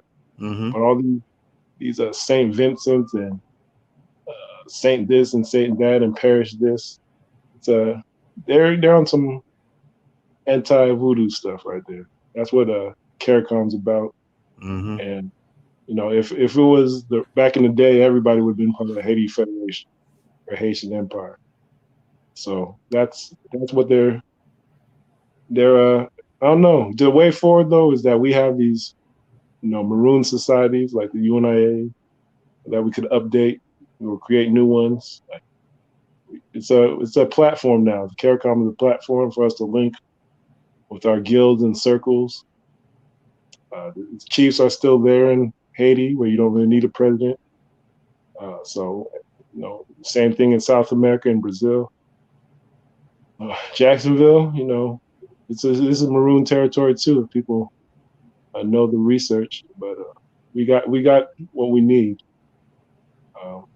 It's not really. It's enough talk. Yeah, it's enough talking, man. We have. Kare always says this. Kare always says this. We have all that we need, man. We are a brilliant people when we're not doing the dumb shit, and we just got to get serious, stop talking, get to some action, and get it done. Let me post the next prompt. The next prompt is the next prompt reads: the African of the West overcame tribalism in churches, fraternities, and social clubs organized around a common belief and economic benefit. Can tribalism back home be defeated this way? Hey, I don't know about churches. I mean churches. Hey, that what we seen with ADOS? Right. The church helped, I don't know. Nah, that's not true. It helped bring people together in certain instances. It was a place where they formed their own boule or their own circle. But, ending tribalism I don't like that question. No, it's not true. It's true, and it's a half truth. Right. Haiti, there ain't no Pan-African organization in Haiti right now. So there's no connection where Haiti could spread their ideology and their roots. That's part of the church. So there's no, yeah, come on. Yeah, it's a funny question. It's a funny prompt. The African of the West overcame. The reality of it is, the African in the West, like I just said a few minutes ago, we really didn't overcome tribalism.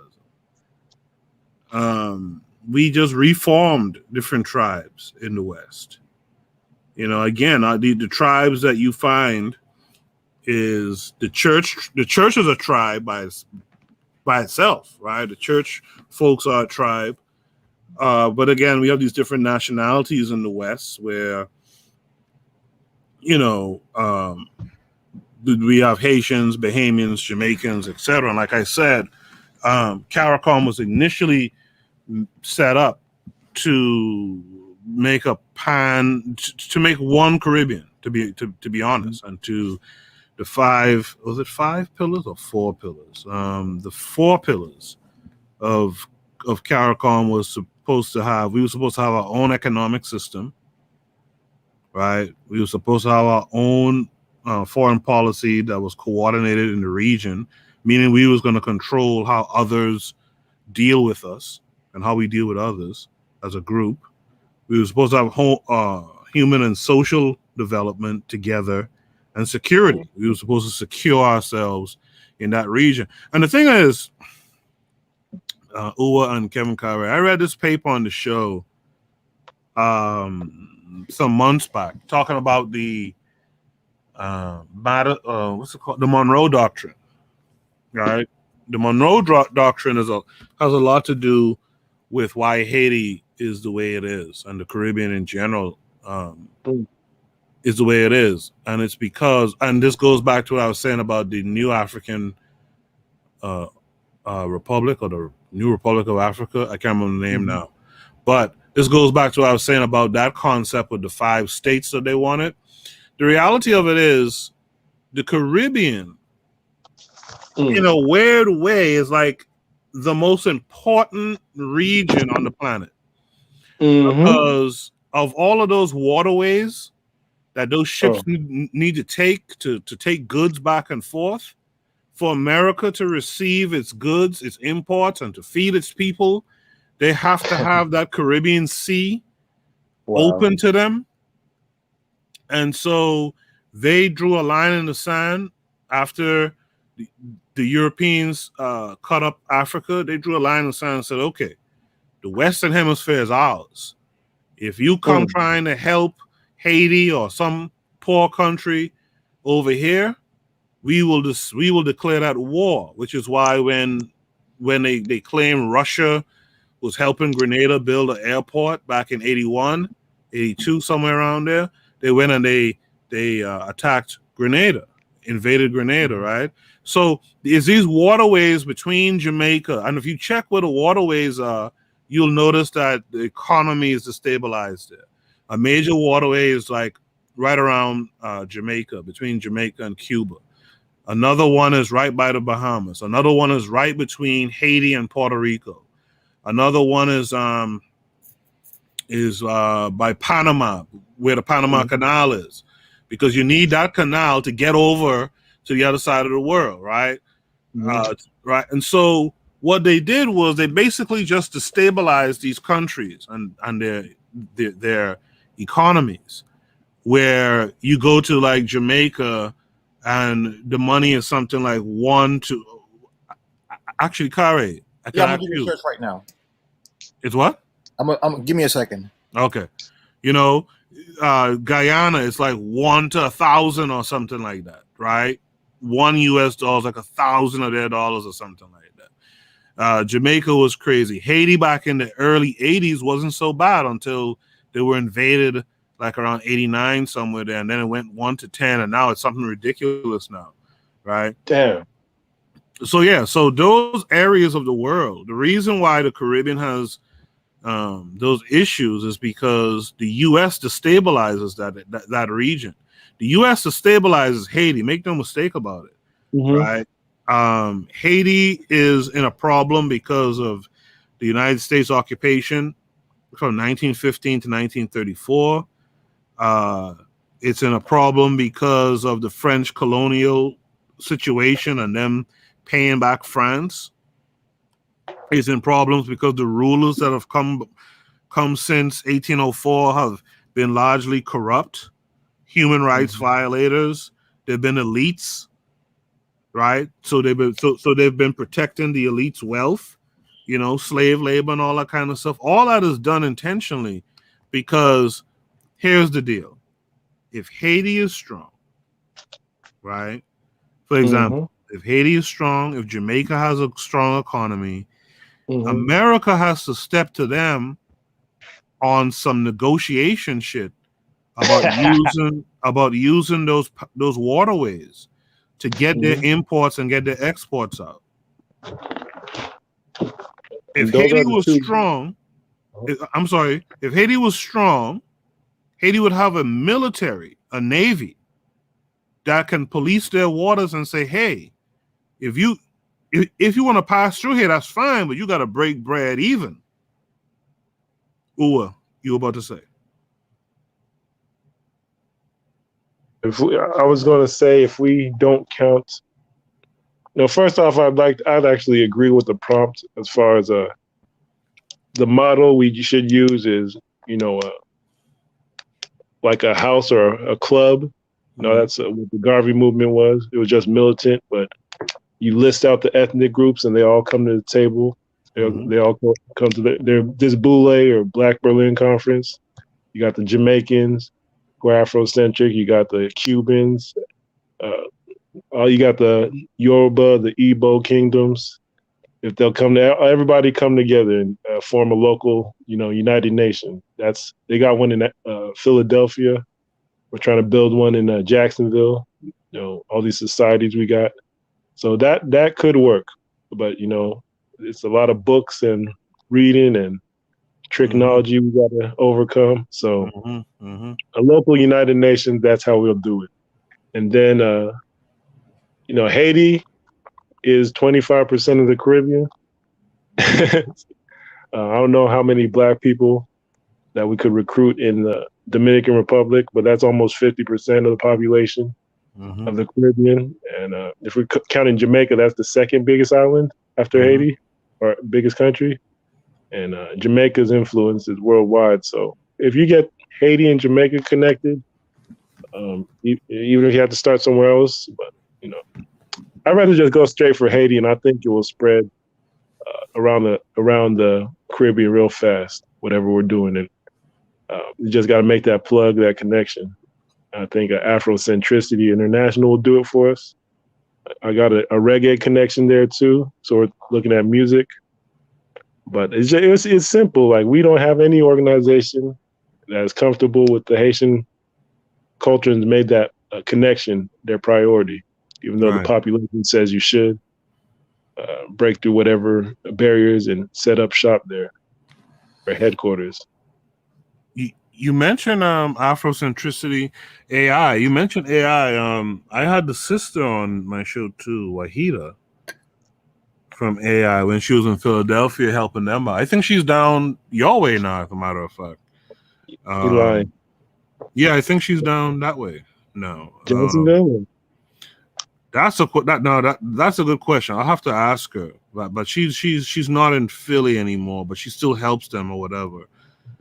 Bibi Rodriguez says the Monroe Doctrine applies to Puerto Rico as well. Yeah, absolutely. Of course it applies to Puerto Rico, because there's a major waterway right is it between Puerto Rico? I forget.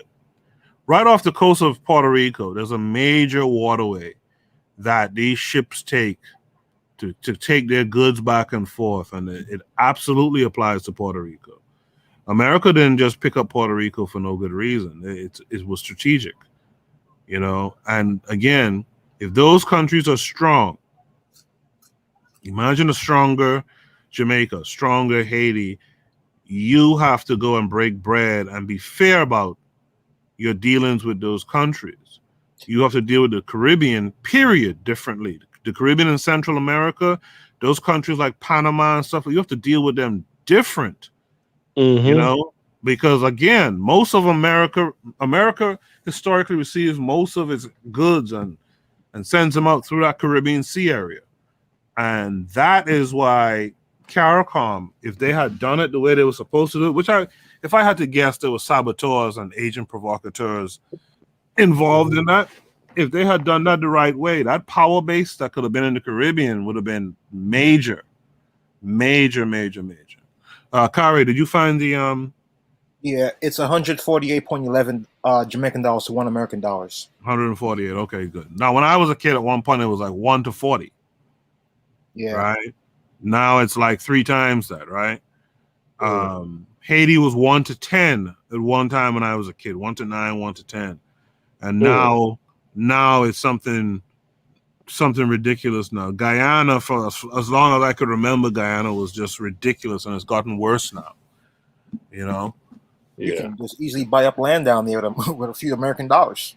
Right. Yeah. Right. That's how they get exploited. Exactly. That's exactly how they get exploited. You know?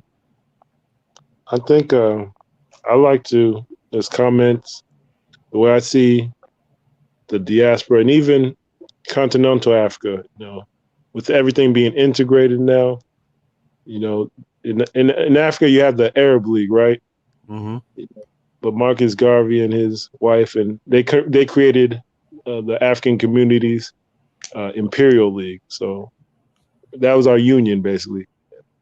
Malcolm tried the OAAU, but we have to unionize, basically. And whoever's a member of the union benefits. That's because these people are us. You know, we fly a flag and say we negotiate based on these flags and politics, but in the back, you know, you got a Ku Klux Klan or you got a Boule negotiating. They got their unions.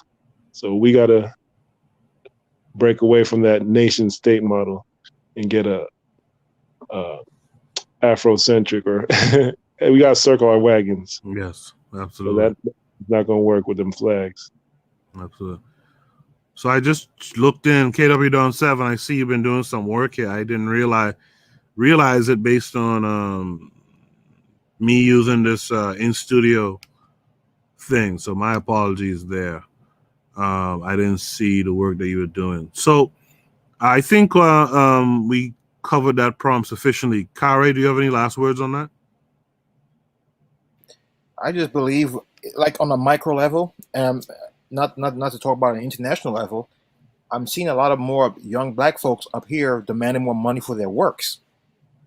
You know, it can translate, if we have more of that, it can translate to the bigger part of the puzzle. Right. So I'm going to put the next prompt in to the chat. I want to thank all you guys who are here with me today for this Shoot the Breeze. I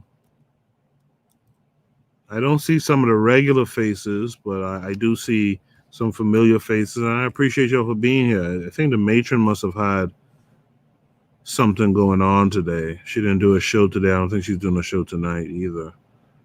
So you're here with me, and I appreciate it. BB Rodriguez says, can we examine why the manufacturing hub of America was not in Central America or the Caribbean, but all the way in Asia? Think about it. Panama Canal right there. They don't want our competition. Absolutely. We are literally their natural competitors. Our location is so fundamental to what they do. It's not funny. And we stand in their way. So what did they do?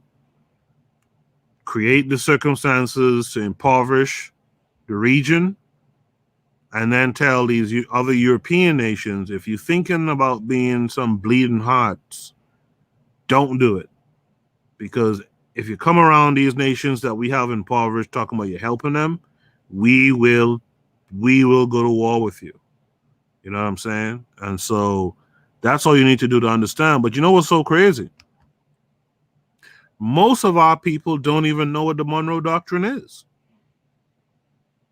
But Haitians in Haiti, around the time when they killed the last president there, Haitians in Haiti were telling people on TV, look up the Monroe Doctrine. Haitians understand what's going on there, but most of our people outside here don't know. Even myself, I don't know. Can you briefly explain it? No, well, I did. The Monroe Doctrine was President. What was his first name? James Monroe. James Monroe. Yeah, James Monroe. After Europe had the dividing of Africa, and the U.S. didn't really get in on that stuff. After Europe did that stuff, the U.S. Through Monroe, he had a speech. He didn't call it the Monroe Doctrine, by the way. It was later called the Monroe Doctrine. But he had a speech where he said, we have to secure America for Americans.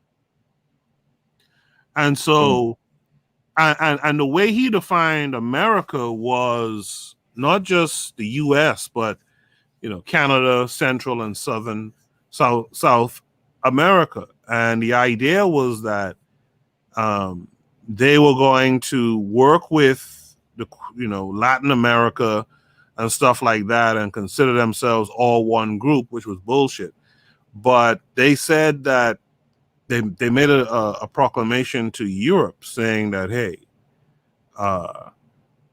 if you come talking about you're trying to help one of these nations in the Western Hemisphere, in the American Hemisphere, as they call it, we will determine that to be an act of war, and we will go to war with you.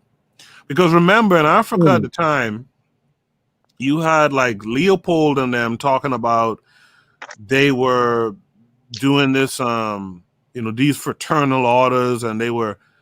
I'm sorry, not fraternal laws. They were doing this. What do you call it again? This benevolent work in the Congo. You remember that? If you read the book King Leopold's Ghost, Leopold and them was always telling the world how they was doing all this benevolent work. Meanwhile, they were chopping up people's legs and hands and all kind of shit, children and all that stuff, right? So America was on to the game, right? America knew that if you came in the Western Hemisphere talking about we come to help and benevolence, and they know that you was coming over here to exploit. You understand? To colonize and exploit. And America said, not close to us. You come across here, there will be war. And so a lot of European nations backed up off of this area. And so when that happened, America was then able to basically keep certain strategic points. I talked about these different waterways where their ships and stuff go back and forth. They were able to destabilize these countries, right? Using the IMF and the World Bank and all that too, especially. They were able to destabilize these countries, keep them poor, keep their dollar weak. And if you were a European country with some interest in coming to help, not that we really need white folks coming to help us, but even if you wanted to, you wouldn't, because you know what America would do. So this is why Haiti, even if some European or Asian or whatever power wanted to come through and help, they wouldn't, because America had given them that warning that it would mean war. And so America creates these situations, right? Plays dumb and benefits off of it all the while.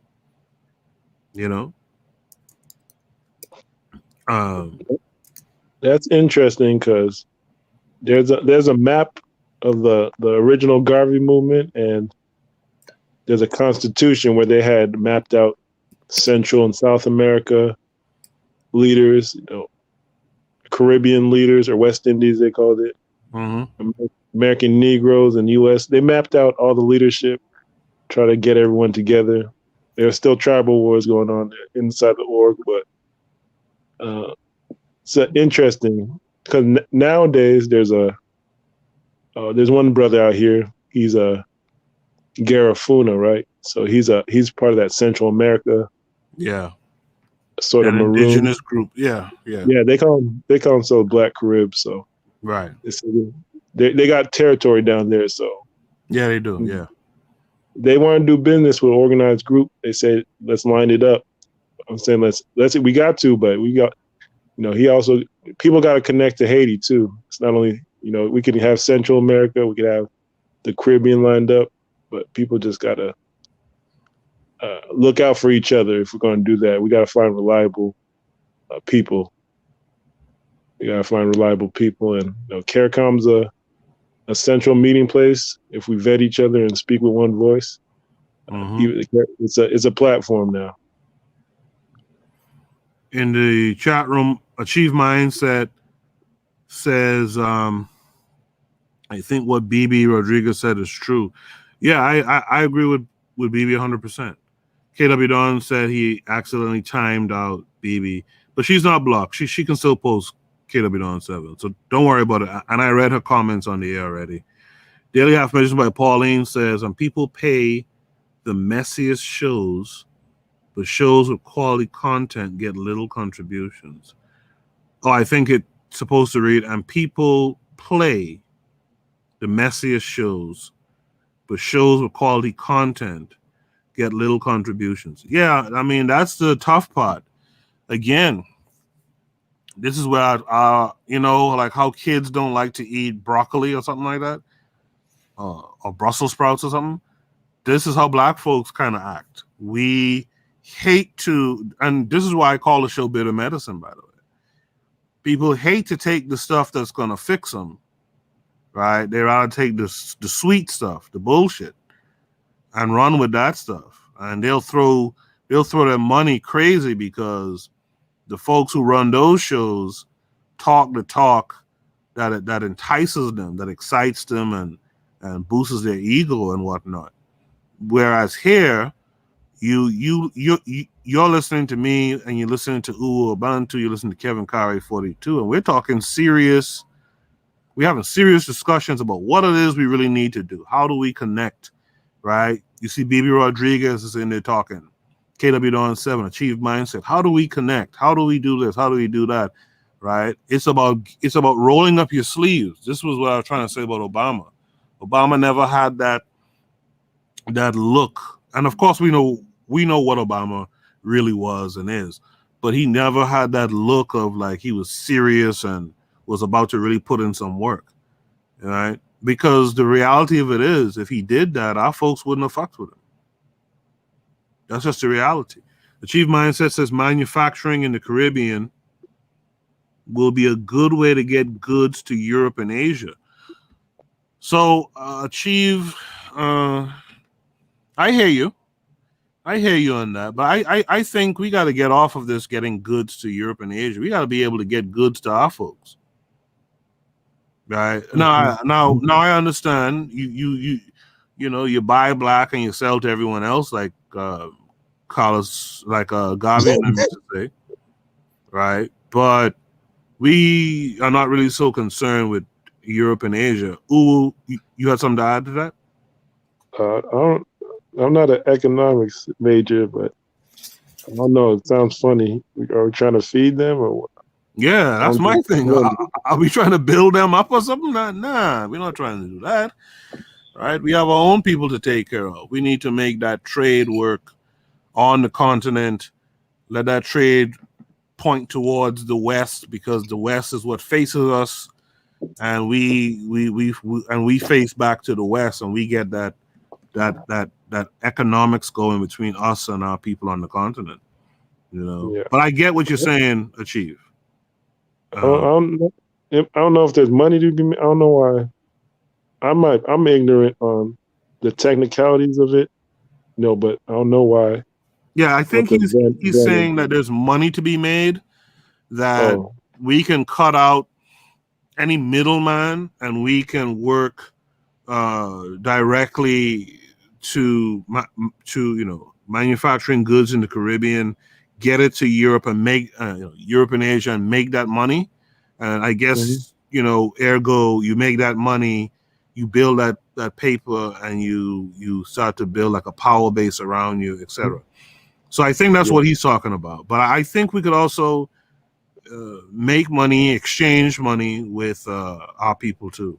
and because I don't really care for building them up per se, for working for them, so to speak. Manufacturing is working for someone, so I don't really care about that. And the other thing you got to worry about, if you have your own manufacturer and you sell to these people, they can just easily reverse engineer your product and not need you anymore. Yeah, China does that all the time, right? Yeah. All the time. And there's another thing, they'll come over and say, hey, let me see your product, or see how your factory set up, and they go back to their country, and that's right there. Yep. They can like, we don't need you anymore. Yep. Even the U.S. don't let Chinese in their manufacturing stuff too tough. Uwa, go ahead.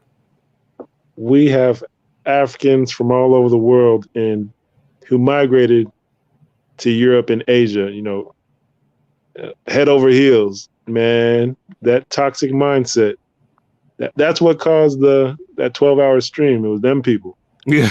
those are the people I was talking for years about. Right. Getting trade going on. That's what their real mind is at. They ain't touch ground at home, and they want to puff out their chest and say they're this and that flag, and they're out of their minds. But they got that work that morning, though. They got that work from us, though. Yeah. Yeah, we set up base in the Caribbean and in America because people were kidnapped here. Mm-hmm. But people that went over there, they got to check in the headquarters. Mm-hmm. Yeah, they didn't like it when I said we got to connect with West Africans more than them. I was all kind of divisive and all kind of shit after that. So it is what it is. Kevin Carey 42 in the chat said, watch the documentary Life and Debt. It's about how the IMF killed the Jamaican economy. Yeah, that's something you guys should check out. I think it might be on YouTube, actually. Yeah, it's on YouTube. It's like it was made like in the early 2000s. Yeah, I saw it. They did the same thing in Jamaica. They did that in Dominica. So like the banana, the Chiquita banana, they were supposed to be getting that banana out of Dominica, and they took they started doing business with the Mexicans instead with that Chiquita banana shit, and it killed Dominica's banana industry. They did the same thing with the pineapple. The pineapple that you see them talking about comes from Hawaii. That pineapple actually comes from the Bahamas. They took that from the Bahamas, the pineapple slips, they took it to Hawaii and grew it there. And of course, Hawaii being a U.S. protectorate, they do business that way. And so they've been known to kill your industries. In the continent, if I'm not mistaken, they took the textiles, the raw materials for textiles, they manufactured the shit in Europe, and then went back and sold these mass-produced textiles in Africa and just killed the local African textile industries. This is what they do. They kill industries. And we got to start protecting our intellectual property, man. That this kind of stuff has to stop. Mm-hmm. Eventually we're going to have it's impossible for us not to have anything. We are people of abundance. We always find a way, but we're too nice with people. Mm-hmm. Yeah. BB Rodriguez says, to achieve, now look at it, there would be no mass migration from Caribbean or Central America if there was a manufacturing hub throughout the region. Destabling us is the plan. That's exactly what I just said, right, BB? Killing our industries and stuff, that's a part of the plan. Koku, that's an old Roman strategy. Yes. You go to a country you want to conquer, you destroy it, now they have to come to Rome to depend on you. Mm-hmm. Look what the Rome did to Carthage, right? They destroyed their farms. They actually took ocean water and salted the soil where Carthage had their farms. And if I remember, they did some tests and said like those soils would have been salted for like the next 100 years or something like that. Right? That's what they do.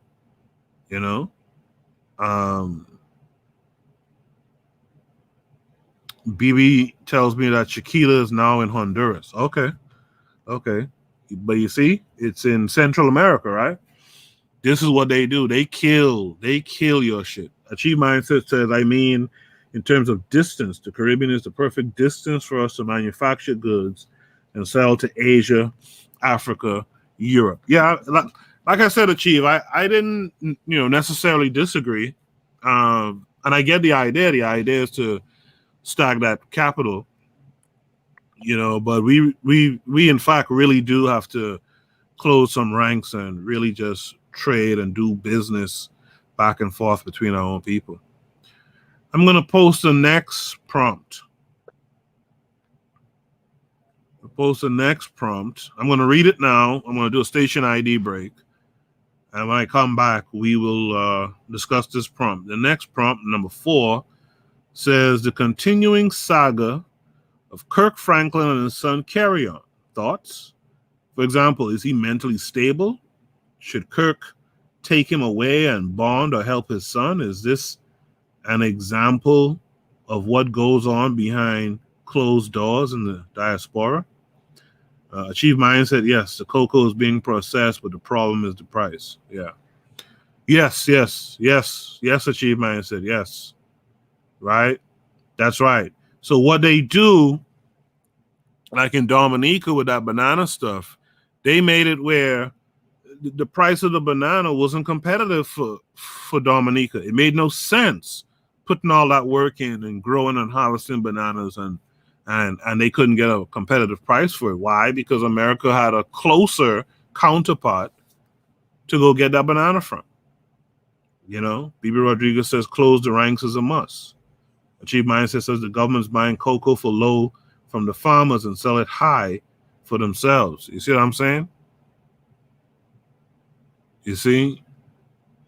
So again, the new prompt is, and guys, don't forget to type the number of the prompt when you're commenting, the continuing saga of Kirk Franklin. So this prompt is a little bit more fun. We've been heavy for a little while here. Let's have a little bit more fun for a second. The continuing saga of Kirk Franklin, his son carry on. Thoughts, for example, is he mentally stable? Should Kirk take time away and bond or help his son? Is this an example of what goes on behind closed doors in the diaspora? I'm going to take a station ID break here. I'll be back on the other side. You are listening to the Bitter Medicine Podcast on KWAZ Radio. This is D Webb with the Harsh Reality Podcast, asking you to tune in where we tackle the news of the day that affects our community, only on KWAZ Radio. Peace, family. This is Oni, inviting you to listen to the pro-black perspective, where black problems are addressed with black solutions. Greetings, fam. Tune in to The Learning Curve with me, the revolutionary matron on KWAZ Radio. You are listening to the Bitter Medicine Podcast on KWAZ Radio. Yes, indeed. I'm your host, Koku. Welcome back to the show. Glad to have everyone here doing a little shoot the breeze on a Saturday night. Really glad to have my panelists here, Kevin Kare and Uwu Bantu, on with me as well, giving good insight to a lot of these prompts that we're talking about here. By the way, if you know someone, or if you are someone who is Afrocentric, African-centered, you have a opinion about some area of daily life for African people, particularly like African spirituality, economics, or what have you, relationships, and you want to join the KWAZ Podcast Network, you can, okay? And here's a little information on that. Have you ever considered joining KWAZ Radio? Each of our hosts shares their unique perspective with you. You might have a perspective that needs to be shared. If that's true, hit us up at kwaz.radio@gmail.com.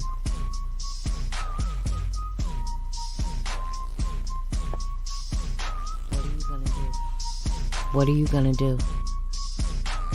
What you gonna do?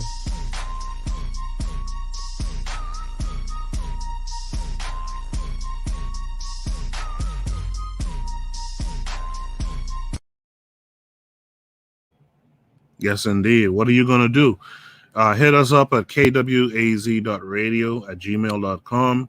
Let us know what your show idea is, and we'll go from there. All right. I'm reposting the StreamYard link. If anyone wants to hop on StreamYard, have their opinions heard about the prompts, you can do that as well. In the chat room, go ahead, Uwu. I'm gonna put this out there. You know, there's a politically connected Igbo association in Chicago. Mm-hmm. And they have a radio show. They touch on politics, some culture, but they do have a Christian background. But they also have like traditionalists in that network if we need something. Mm-hmm. And I think there might be opportunity to sync up, just being in the same cipher, circle, the same boule, getting the traditional secrets and having people on demand. I think that would help. Mm-hmm. Especially Nigeria, the culture there. We do have Nilos, Saharan people there, people from Ethiopia migrated here, people from Mali, Congo, Gold Coast, we're the same people. That's just touching bases with some chiefs in Nigeria and having that town union on here, that could help. Chicago, I know if we have people there who can activate them or bring them on board, that might answer that last prompt. And yeah, that's the idea. The idea is to get folks with their feet physically on the ground in the continent who want to talk about what's going on either in their nation state or their region, east, west, north, south, or what have you. But folks who are reporting to us what's going on there, what's the activism like, much like what we do on this network, but to bring in some of those folks on the continent to also do podcasts on KWAZ Radio. That's the next step too. So I'll keep that in mind, and in fact, I'll talk to you about that more behind the scenes on the Discord. All right? Yes, brother. All right. Yeah. Just taking notes. All right. BB Rodriguez says Kelly Price was found, and she was in Las Vegas getting married to her boo. Is that what was going on? People was worried about. Huh? Yeah. She was reported missing. I saw it on Facebook. Yeah, people thought she was dead or something like that. God, people thought the boyfriend killed her. Like all these thoughts, because you know what happened recently. There's this white woman who I guess a white boyfriend killed her and dumped her somewhere. And you know how America gets with white women going missing. In fact, there's a syndrome. Someone coined the term white woman. Is it missing white woman syndrome or something like that? And so people thought, wow, that just happened. Then some young black, I think he might have been a gay guy. Some young black guy was also missing for a while. I think they found his body just like yesterday. And like today, a bunch of other people reported that they have these missing loved ones and stuff like that. Kari, you have something? He was found in the river in Chicago or Illinois. Who's that? The white woman? No, the black guy, Jelani. Oh, okay, yeah, Jelani. He was found in Chicago? Yeah, in the river. But wow. here's the kicker. They had found him way back in September the 4th, I think. Really? Yeah, they didn't reveal it until the pressure was put on them. That's something similar to what happened to Trayvon Martin. Trayvon got killed. There was no real talk about it. And I think his parents learned about it like 3-4 days later. Yeah, they don't care about us. This is a more reason why we have to come together or we're gonna die. It's too much, man. My dreams is haunted. That's what Biggie said. Yeah, man. Yeah, absolutely. This is just too much that you're seeing. You for the last 10 years, it's just constant brutality and death, and people still want to go party, get the new red bottoms, the new Jordans, fighting to get the new party and bullshit. Yep. Yeah. When they're scared of revolution, they're gonna party and bullshit. Mhm. bullshit. Yep. No, it's Hey. like I do a lot of meditation and staying in one place, just thinking. I say, where I'm from, Buddha, spelled backward, is Dibia. It's like Obia, man. You got to meditate and stay solid because people are coming after us. Mhm. In more ways than one, psychologically, physically, politically. I stay meditating. I stay in the house a lot of time, to be honest. Yeah, me It's, too. Me too. Yeah, it's me just too. strategic. With that year off last year, a lot of people became enlightened to actually stay in the hell home. Mhm. Mm-hmm. You know, a lot of people I know, they're, oh yeah, oh that protest. I'm like, you are wasting your damn time. Yeah. Yeah. Achieve Mindset says if you copy our stuff, we will copy yours. Achieve Mindset also says, I agree with the gentleman, he's talking about Uwa, who says we need to stop being nice to our enemies. Absolutely, man. B. Rodriguez says to achieve, it's our only option. Even if Africa is not ready, the descendant diasporan must do it now. And I agree with that. We ready or not, here we come. You know, we have to start doing work over here and get our stuff together as well, so that we could be useful upon integrating Yeah, in the continent. bringing a certain skill. Yes, absolutely. Achieve Mindset responds to the fourth prompt saying, I do not know about this. What is this about? These Christian artists need to keep their family business out of the media. They need to stop trying to be mainstream celebrities. BB Rodriguez says, louder panelists, we must how do we overcome these mischief makers and delusionists? Yeah, we have to discuss these things and identify. You see, one of the things is about life is that if you don't have a rubric or a metric on how to recognize bullshit, you're going to keep getting caught up in bullshit. If you are a woman, for example, and you don't know how to read a bullshit artist dude, you're going to continuously be taken by bullshit artist dudes. Same thing for guys.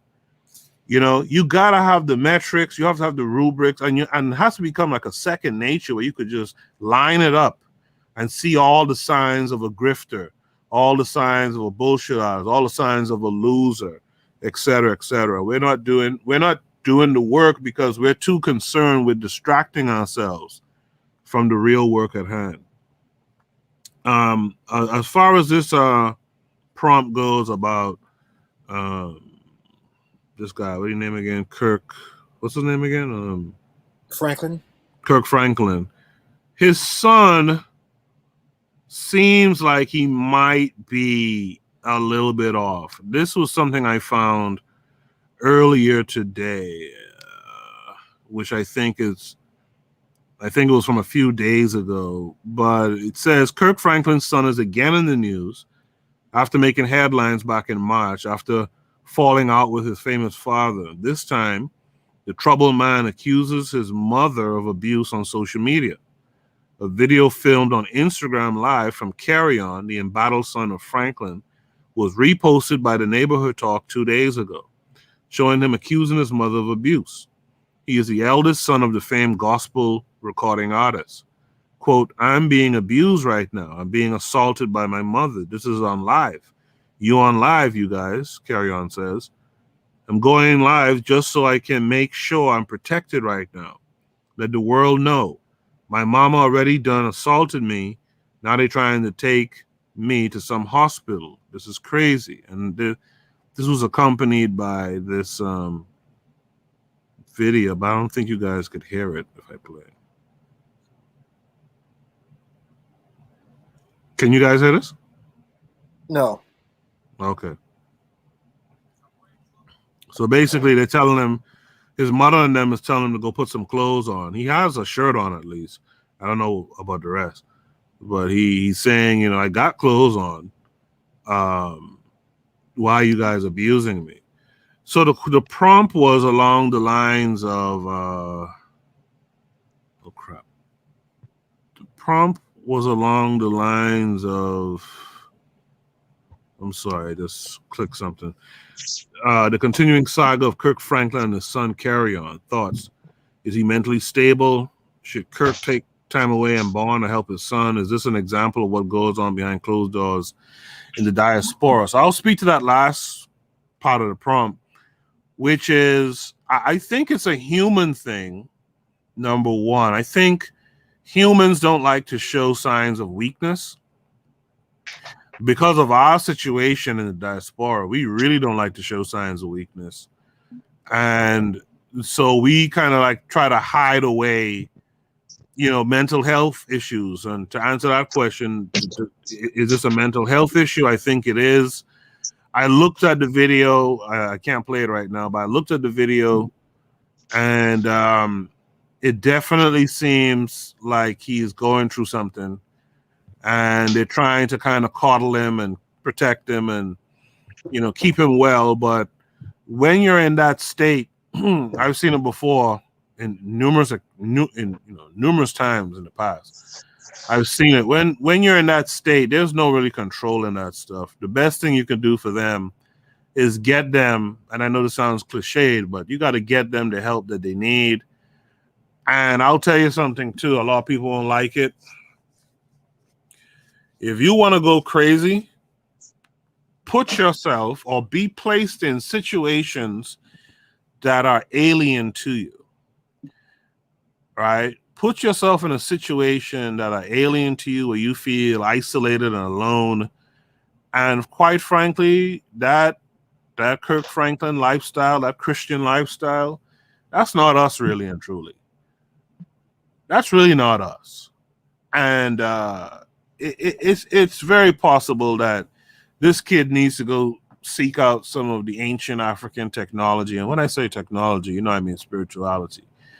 Go seek that out. Find the African self within him and empower himself to be better and to move better in life. Do you guys on the panel have any thoughts on that? I can go first. Sure. And there's a lot of Igbo languages or dialects, but the word bia means to come. And abia is talking about the science of what comes in front of you, empirical science. So it's not about, you're right, the Christian stuff isn't us. We can stare at rocks and meditate, and that's our Buddhism. So that's what we used to. That might help them. We might need to stare at a rock or something. Or you might need to get all these healers and PhDs to create a new system, because I've read books where I know where that Christianity came from the woods of Africa, and it's just it's dead. It's pretty much dead. Education's going to get them. Yeah. So it's going to get them. Kare? Just like with last week's broadcast about the that woman that got the NBA player and impregnated her, then she dumps him. And yeah. With these people, I don't care how much they put it out there in the public. It's none of my business. I feel you on that. I'm tired of cutting down my own people. I don't want to see that. I have no comment. Okay. That's cool. What do you guys in the chat room think? Because you guys in the chat room, besides BB Rodriguez and Achieve, you guys are kind of quiet. So when it comes to this prompt, BB says he's a whole fool. Why is he taping his mom? He's a spoiled child out of control. Hard Knocks life should meet him. I actually like that comment. What say the rest of you in the chat room? What do you think is going on with him? I saw the look in his face, and it reminded me, there's this show called Dave. And on this show, Dave, there's this black character who is, he's played by an actor with dreadlocks too, just like this kid has. and the actor is the character is supposed to be like manic depressive, and he nails it. I mean, I'm talking about this actor. I think he's a rapper named Gator. He nails it. And I see that same thing with this kid that we're talking about. Manic depression is a real thing. It happens in our communities and we don't understand it. First of all, one of the things African folks need to stop doing, we got to stop following this colonizer mentality of labeling everything as mental retardation, as crazy. There's levels to this thing. Just because you might have fallen off your square a little bit, it doesn't mean that you're done. It just means that you need a hand, like Kare kind of said. Let's not cut down our people. Let's help them. Let's build them up. Should Kirk Franklin go and help him? Of course, that's his son. That goes without question. He's supposed to go and help him and lift him up. Now, if you're going to go help him and lift him up with that Christianity thing, you might have a problem, right? Because this kid grew up in that shit, right? You might need to seek something else. Go seek out the origin, Cool. the African. Yes. I have a theory. You might have just answered the question right there. Him being his whole life in that Christian religion, remember when we were young, we were kind of put into that thing. We hated it. Right. That's what I said when I came off the plane, Air Jamaica in '87. I sent that religion back home with that plane. Right. Right. And maybe his spirit is like rebelling against all that stuff. Like the programming is real, man. These church. They program you to always be anxious and always to be fearful. Yes. But I digress. Yeah. And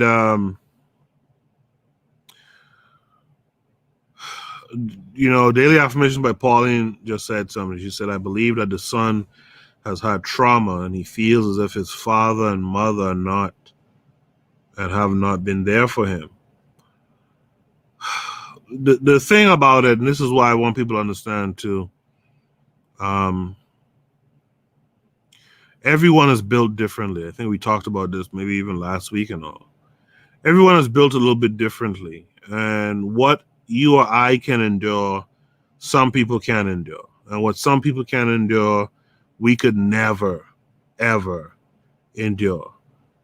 And so, a part of me wanted to say just now, hey, a lot of us have fathers and mothers who we felt weren't there for us. But at the same time, that's us. We were able to deal with it.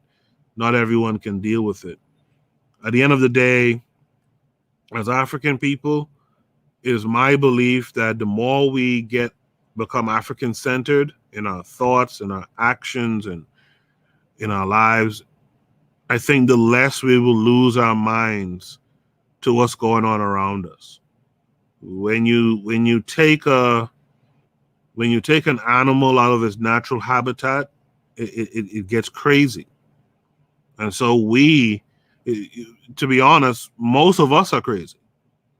If we're going to be really honest, most of us are functioning, but we're kind of crazy because we're in this crazy system, removed from who we really used to be. But it's time for all of us to find our way back. And if I had to talk to that kid Carry On, I would tell him, man, cleave away from your father and mother and what they believe in and go find you and go be you. One of the most freeing things you can do is do you. Get off of that pressure of what your parents was on. That was for them. You have to find you and do your thing. Right? Achieve Mindset says, I am sorry if it is abuse, then it is very important to deal with it in an appropriate manner. When I quickly Googled it, it was not about abuse. He goes on to say, on another note, since Kirk is Christian, he can show us how the church can help us overcome abuse and fix family issues. Let me tell you something. The church is the greatest creator of family issues. There's something Bob Marley said. When I was a kid, I heard Bob Marley say something, and at first I didn't get it. And as I grew up, I understood exactly what he meant. Bob Marley said, it's the law that makes criminals, right? It's the laws that make criminals, right? With this Christianity stuff, it's that doctrine that creates bad families. It's not the other way around. If you get my drift. I think Uwe, you was about to say something?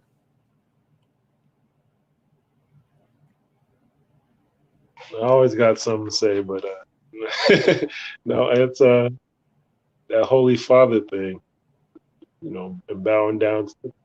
That's it's weird, bro. You calling people father and random strangers. In Africa, you got village elders, and the king might be called the Baba or the Oba. We got our own indigenous pope system, but that thing is, all the molestation that happened in the church, it goes deep. No pun intended.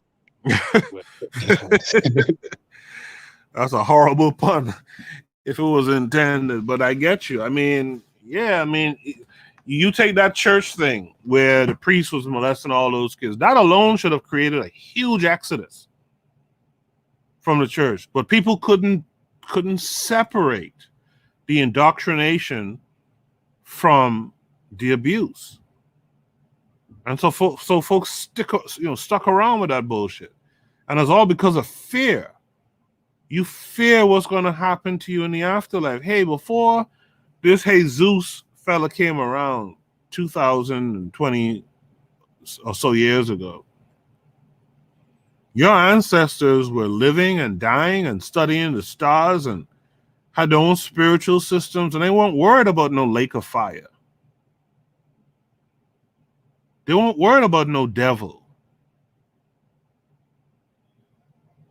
And so we're driving ourselves crazy following something that, in fact, the folks who push it, they don't even follow this bullshit.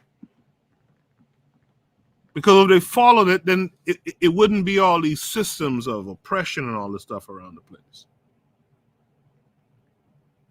Bibi Rodriguez says to Daily Affirmations by Pauline, I agree with you. However, some of these adult kids have entitlement issues. I think it's about lifestyle and principles. Daily Affirmation by Pauline says, previously he said his father physically abused him. KW Don 7 says, I don't know much about Kirk Franklin or his son. Nor do I. Bibi Rodriguez says, don't tell anyone. Yes, dear sir, many of us are functionally crazy. Absolutely. And if we don't get back into our African minds, it's only going to get worse. We're going to be giving birth to crazy people, so that's my take on Kirk Franklin. I wouldn't even bother to ask the guys here if they had any last thoughts, because I think we expressed everything we had to express on that one. But I wish the kid some recovery. I wish the kid better times ahead. We got to stop hiding these problems too. Sometimes, the reason why I say that is this. You could be working on a business or a business idea or something, and if you keep it to yourself, in fact, Kare said something like this to me just the other day. If you keep it to yourself, you bottle it up and it just drives you more mad. But if you start to open yourself up a bit, to others, you might come across people who are giving you great ideas and great ways to get out of the bind that you're in. This is why Pan-Africanism is such a great concept, because the problems that you're facing in Jamaica, the Bahamas, or Haiti, right? There's people who might have faced those same problems in the Congo decades ago and found a way to fix it that can apply to your situation, right? So this hiding away and suffering in silence stuff, that has to stop too. We got to start to be bold and stand on it. We got to be bold and talk to people about, how do you think I should go about this? Because oftentimes, let's be real, when those problems like this kind of problem, a child loses their mind or something like that, you are the problem as the parent. So you can't really bring the remedy. You're the problem. You can't fix a problem right where the problem was created. So sometimes you got to get other folks involved, to bring a fresher, a different perspective. And you have to be open enough to go with it, to follow that new perspective and find some enlightenment in that way, So that's my final thoughts on that. But we got to do better. We have to start to heal ourselves, and that's through getting together, right? Talking to different Africans all over the place and figure out, well, how do y'all deal with anxiety and, these different, calamities that we see. I want to thank you guys for being here again, checking out the show. Make sure you guys hit the like button. Make sure that we have all the likes to match all the people who have passed through tonight. All right, I appreciate that. The next prompt has been posted. The next prompt says, this is Shoot the Breeze number 5. Can we implement a new way of being with books, which is education, bucks, which is money, beats, which is music, and bullets, which is violence? Can we implement a new way of being with books, bucks, beats, and bullets? Do you guys hearing that prompt? Do you guys have any early thoughts on this prompt? And you guys in the chat can post your thoughts as we speak. Ooh. Yeah, that was. I don't mean to be an echo or a record, but that was Garvey's idea. Afrocentricity is carrying it on. Garvey used to have theater. He used to have, orchestras, Victorian era stuff. He didn't really go into the jazz or Harlem, Americo-African. He went into a lot of Victorian Caribbean stuff, but he covered all the bases. I think J.A. Rogers or whoever, or was it Carter G. Woodson used to write for Negro World before they created Negro History Month or History Week. Became Carter G. Woodson, yeah. Yeah, and then what do you say? KWAZ. It's like a Swahili translation of Garvey's 7 Principles. So, Black Panthers, and then the new Black Panthers came out of Garvey's failure. So that's the bullets. He tried to do the steamships, and people said he scammed. But if you have a better way, show and prove. But so. We got a blueprint. I say you gotta. We're gonna all have to do a ritual. Oath. We're gonna have to be put under surveillance as far as where we all come from, and it's got to be a vetting system. But not can we? It's just when. He set a date and do it. Correct. And I'm sorry, go ahead. I meant we in quotes, because you got to be vetted. Right. Not all Negroes is going to bet. It's not welfare. Right. Kari?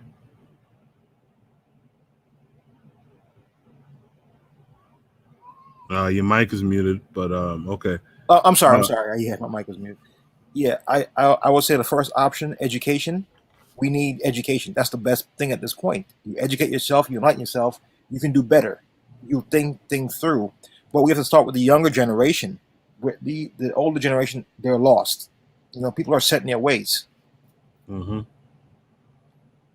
Yeah, I think what you both said is important. I think I think I would start with the education, and I think the rest will follow. I think if you start with an African-centered education or Pan-African-centered education, I think folks who come through that, when they start thinking about money, they'll think about money in terms of group economics, in terms of their group and their economics, and creating their own economic systems. I think those who pass through that kind of education, those who decide to do music, their music wouldn't deviate from the concept of Afrocentricity or African centeredness. And I think once you have those things, the natural progression would be to protect it. And that's where the bullets will come in. In fact, D Webb last night on Matron After Dark, he said something interesting, which I've always said, but he said it from the perspective of having actually been in the streets, which is you got to get these 14, 15, 16-year-old youths on that education tip, because they are predisposed, for whatever reasons, they're predisposed to be on that warrior stuff. But if you don't get to them, they're going to use that warrior stuff for street bullshit that doesn't benefit our people. And so that education is so fundamental. That education is so necessary. We needed it really like 100 years ago. We need that education is supposed to promote race consciousness first. We're supposed to be Black equals African first. And again, everything else will follow from there. You know, so the new way, right? I don't know if there's a new way to do it, except to say we have to technologize and make sure we're using technology to our advantage. You know, that's the only new way I could say. But it's the same old concept, the same concept that others have had in the past, from Garvey to now. We got to sit down and create these guilds, like Achieve Mindset said earlier, and we got to start creating, coming together and creating these education systems that are going to create patriotic African people who want to build nations, who want to maintain nations, who want to get, you know, who want to obtain the skills for nation building and nation maintenance, you know, and all that other stuff will fall in. Once you do that, you won't be losing folks to the nonsense. I think Uwe wants to say something. Go ahead. Yeah, it's like I'm in Jacksonville, Florida, right? And I've seen education groups and institutions in Atlanta. I try to get with them. I showed like a whole new paradigm, Pan-Africanism, even down to acronym.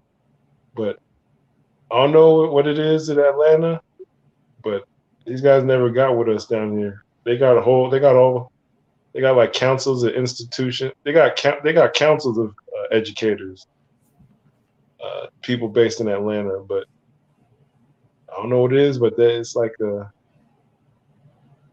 not around. Like, Right. I don't know, it's hard to connect. Like, no, I'm not an organizer per se, more like a networker. But no, there's nobody that I know. I don't think D Webb or his group is connected with anybody in Atlanta, and they're mobile. They could drive up there, so it's something.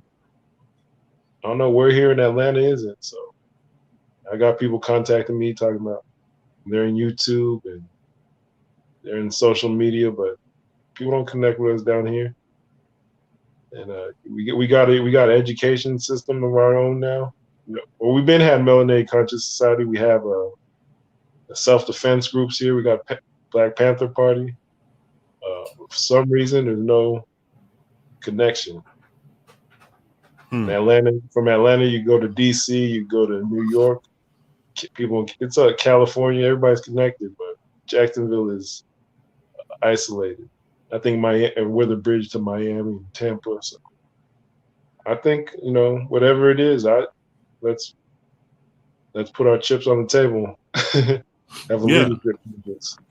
Yeah, let's the old saying is that information highway, that technology. Let's shorten the distances between our groups and let's use this technology to the fullest, man. And I think that's the new way if you had to do it. I think you would add that to Garvey's old way. One of the things I like with Garvey, if you read the Message to the People, right?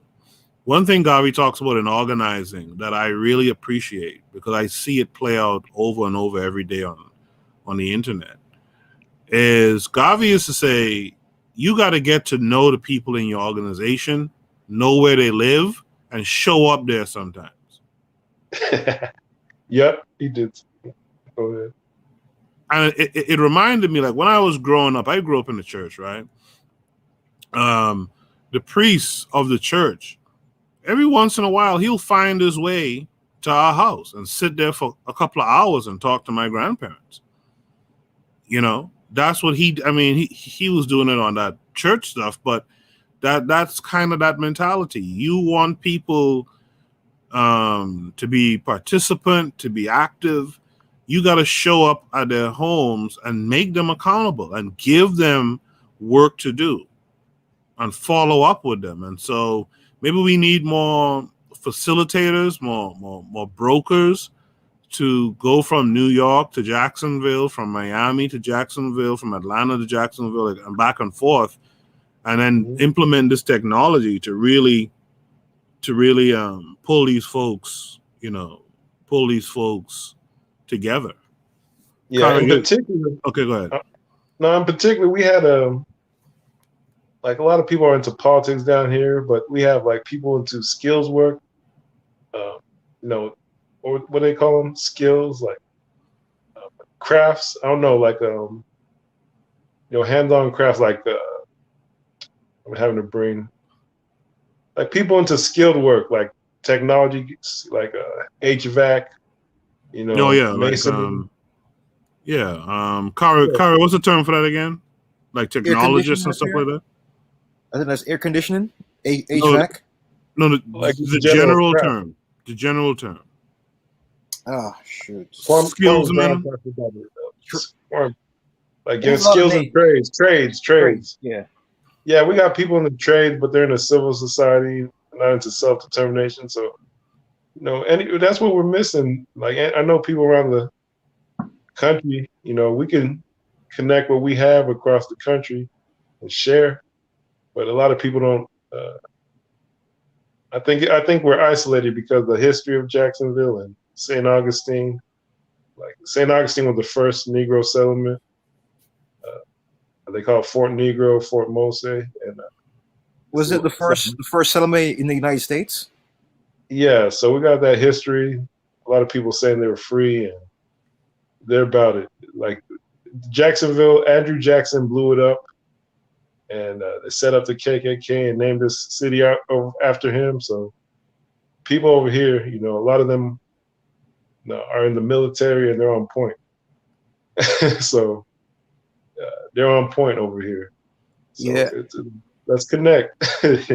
And what I said earlier, with all these discharges, nurses being discharged, teachers being discharged, military being discharged, we can connect with all these people. This is like a gold mine. This is a great opportunity now. Mm-hmm. We got an Igbo association down here. They're Christians. I connect with a lot of, if you mind, you'll find like some traditionalists that can show some things.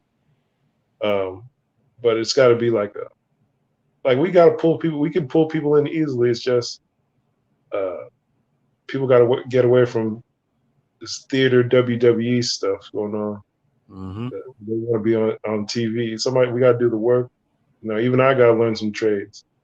So, that's what it is. I don't know. I'd like to ask you guys, as far as it's probably a lot, but what would you say is the northern headquarters of this work?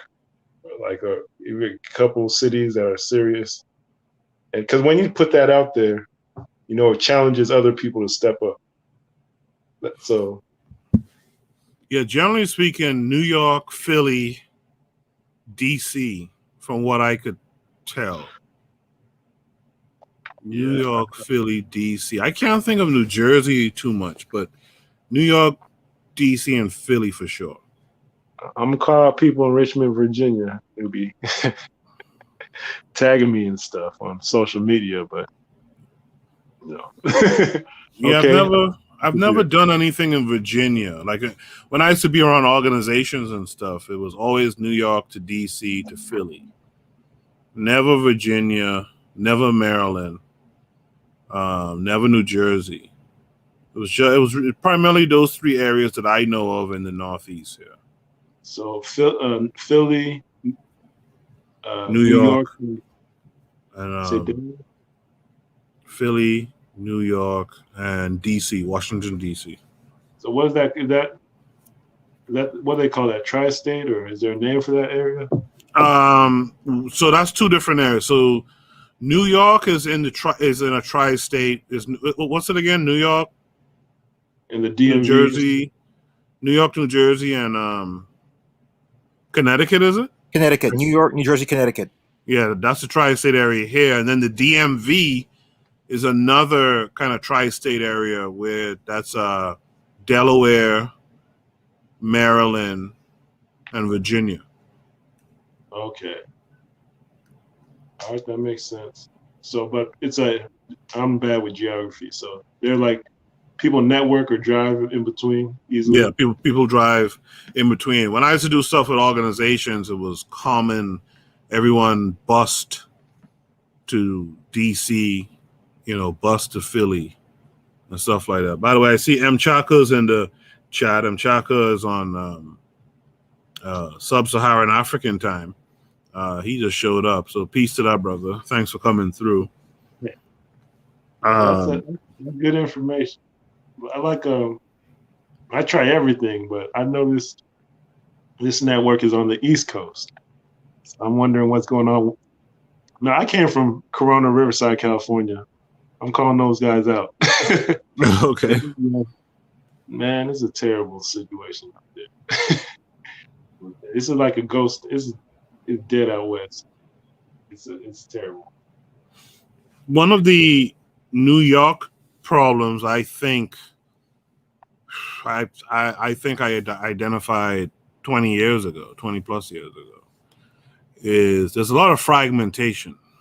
So there's a lot of organizations that are, I guess, doing, based on something Malcolm X said over here, or based on something MLK said over here, or based on like a New Africa paradigm over here. And I think one of the things we gotta stop doing is all the fragmentation, because it starts to dilute the message and the work and people. So what you'll find is you go to one organization and see the same set of people in like 4 other organizations, and it's like, why are we doing that? Like, why don't we just come together as one solid block and do the work? And I think that's something we need to remedy in the future. Bibi Rodriguez says New York, New Jersey, Connecticut, sometimes PA. She's right. Sometimes PA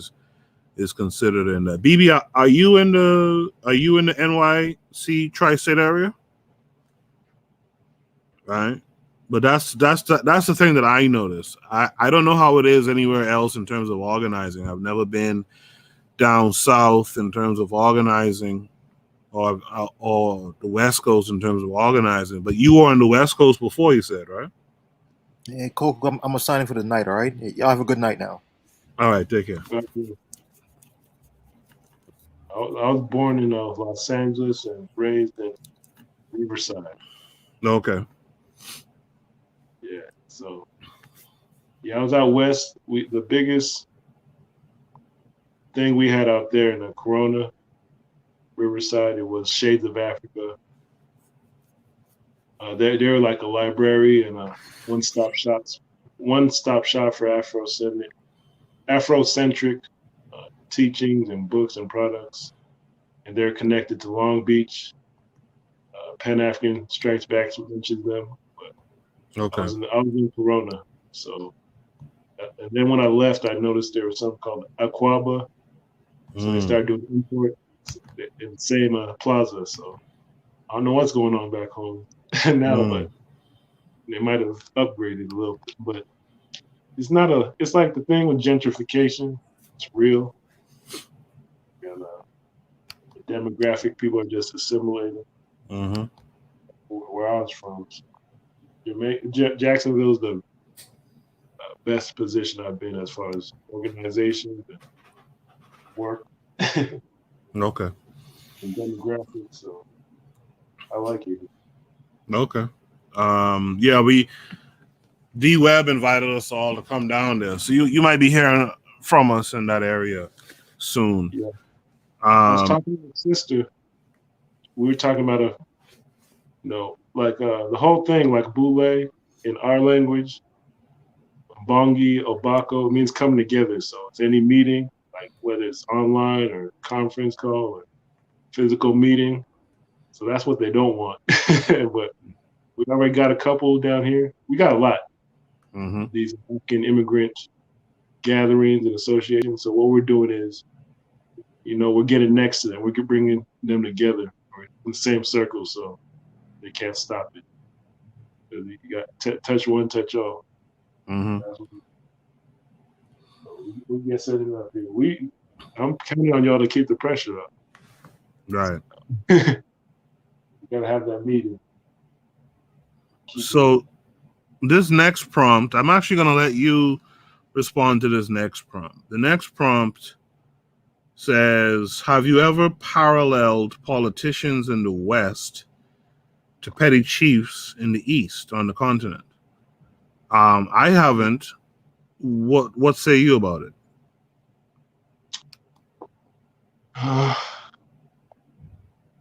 Politicians. I mean, petty chiefs. Like, no. I mean, I replied to that, I think, in the Discord, but all these presidents in Africa, a lot of them are chiefs.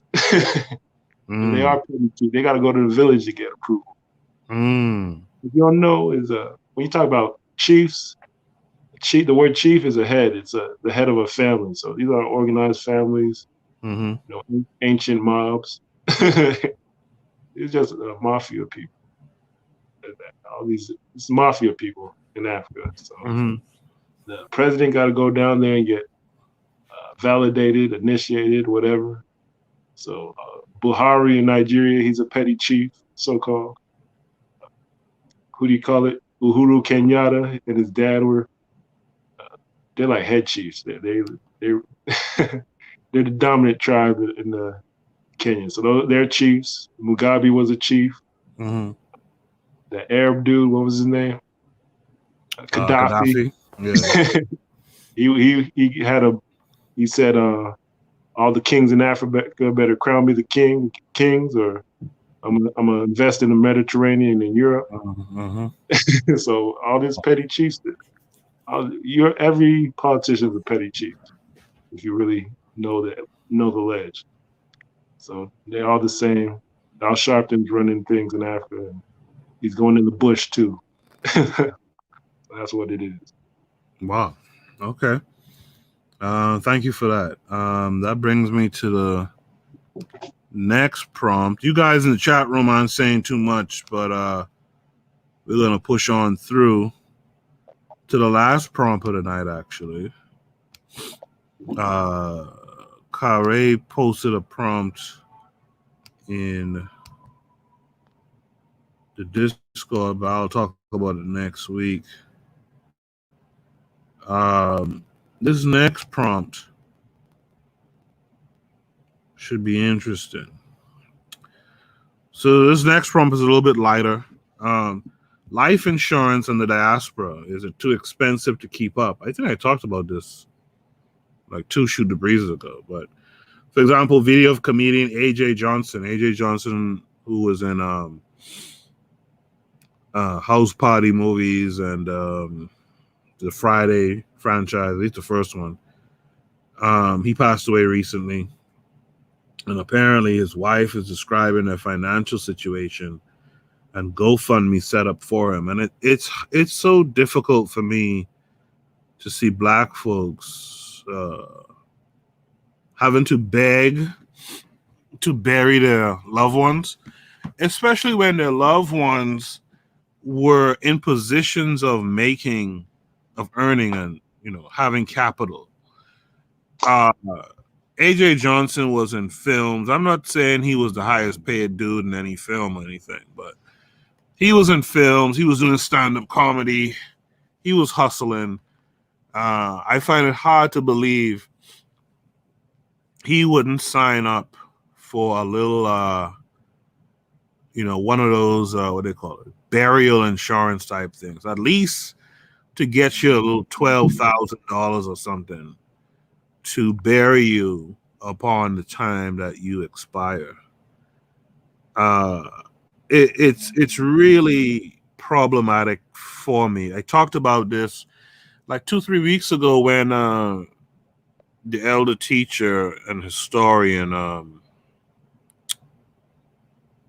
I'm having the brain fart. Runoko Rashidi, when he died, his sister and stuff had a GoFundMe too, I think, to help with burial expenses. And I'm like, how do we let an elder teacher like that, who was taking all these black folks to Kemet and teaching them the history of Kemet and stuff and showing them what our ancestors left back in the walls and stuff, on the walls. How do we let that guy pass on and his family has to beg to bury them? Man, You know? Go ahead.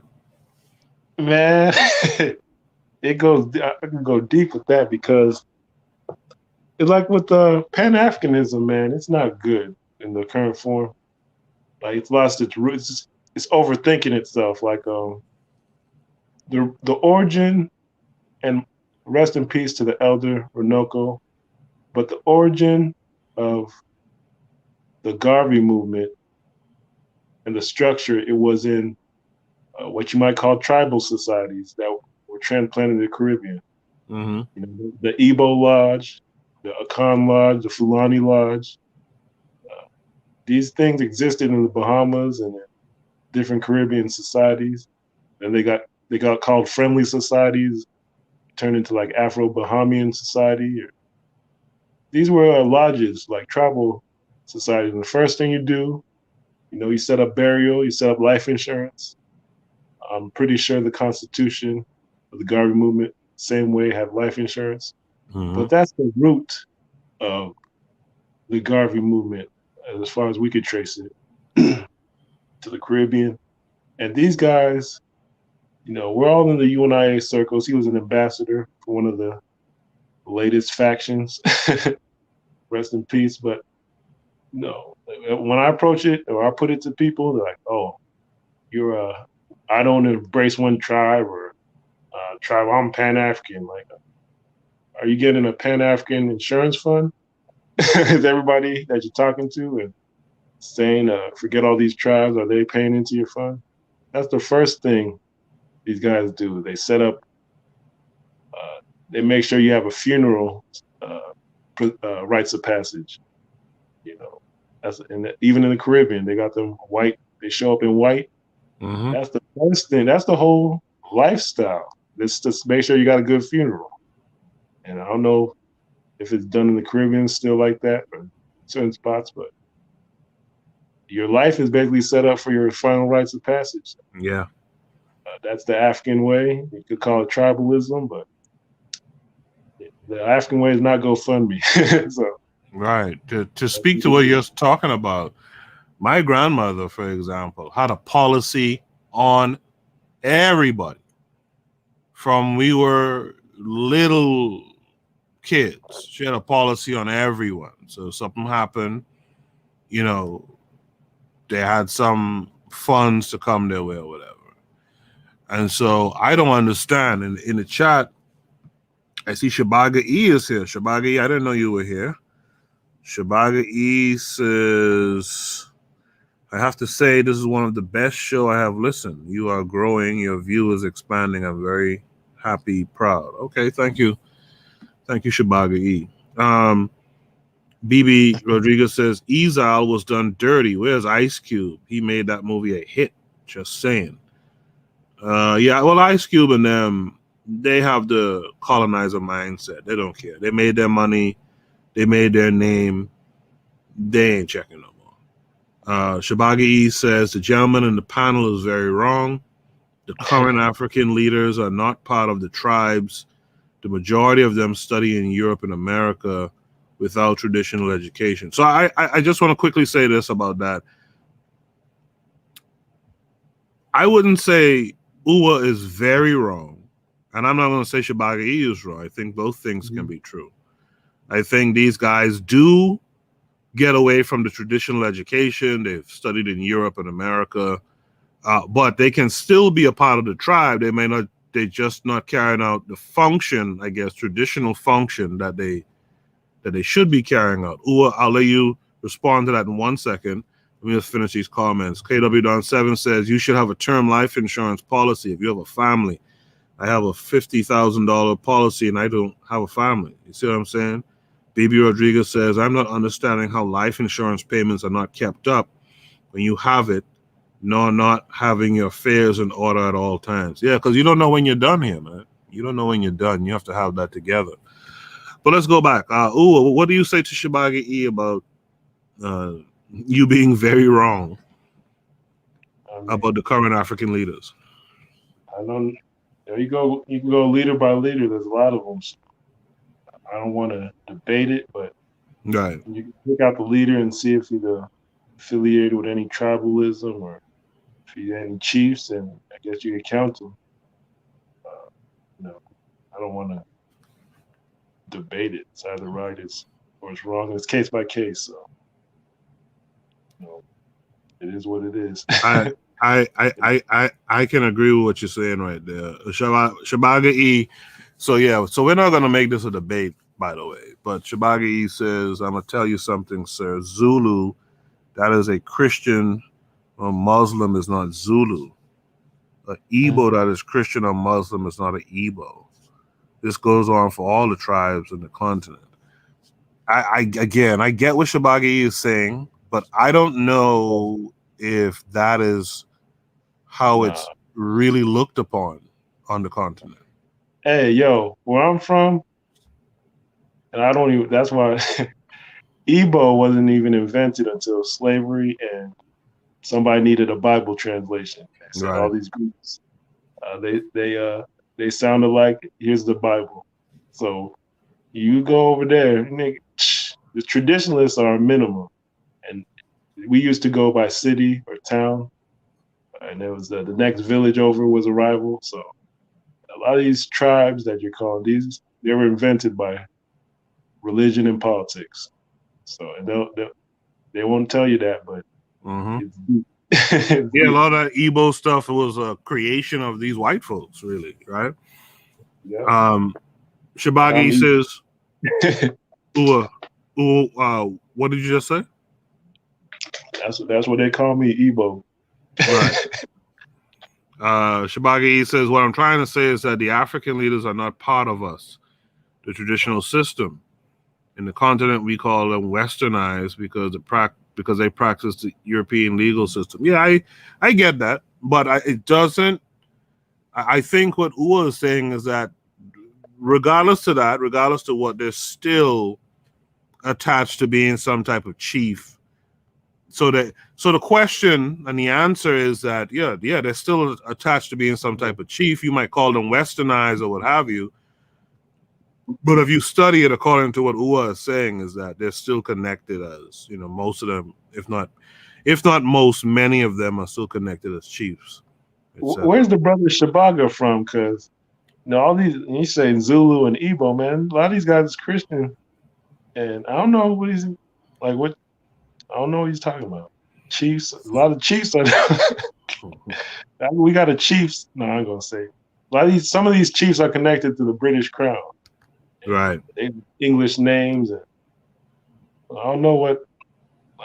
From my perspective as a solutions-oriented person, I say that I've created a lot of emblems. I invested, where we're going to pass the education system, and everybody's got to inject Garveyism or some precepts of Garvey into their tribe, whatever they want to call it, their village, whatever. We got to spread this education system. No tribe is sacred, and it ain't a lot of them dudes was criminals. We are all gangsters, all right? So let's be serious.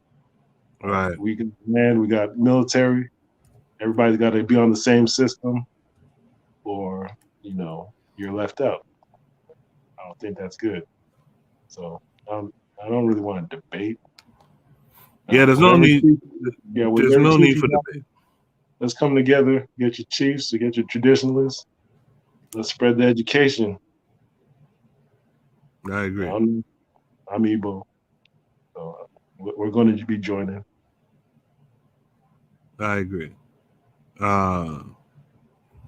Zuliism asks a question, I guess, to me, saying that, but we got Haitian songs talking about Igbo. Are you saying that name or tribe was created by white folks? I mean, look it up. If you study it, they'll tell you straight up, before British colonial rule, that group of people that they call Igbo now was a fragmented group, right? And I think that they were given that title. In fact, I read this paper that was talking about how, like, a lot of the Africans that were enslaved, if you were to ask them where they were from, they'll say Congo and Congo and etc. But some of those titles was put on them, and they just repeated it from there on. So Igbo is like one of those type of things too. Igbo. Go ahead. No, you go ahead. Igbo, it is Haitians. I'm claiming the Haitians as brothers. Igbo is a general term for like forest or land that is away from the river. So the full term is Olu, not Igbo. So river, side, and like the bush, the forest. So it's talking about different terrains. It's not a specific group, right? Specific kingdom. So when people said, the slaves over there in the bush, they got labeled Igbo. And then it's another thing when people came to the same region and said these guys speak the same language, they're Igbo. So it's multiple layers, but it started off with outsiders categorizing the people. And it was an outside category. I'm only just hello. Yeah, we got Ozili just joined the stream. Go ahead, Ozili. The reason what I'm trying to understand is that I'm trying to understand because I've heard or I saw some stuff called the Igbo landing. Like that's somewhere in America, I think. I don't know where is it at exactly, but I forgot. Mm-hmm. But I've grown up, I heard the Igbo word used in Haitian voodoo. Are you saying that the word Igbo was created by English people? Or are you saying that the same way they dichotomized the continent, they just took a group of people and labeled them Igbo? Or I'm not understanding because I've heard songs. Yes, they've taken a group of people and called Igbo was a term that was used already, as Uwa Bantu was telling us, right? But they took the term and they applied it to a group of people. I'll say it like this: we weren't. Igbo is like let's say, like the term mountain or a term forest.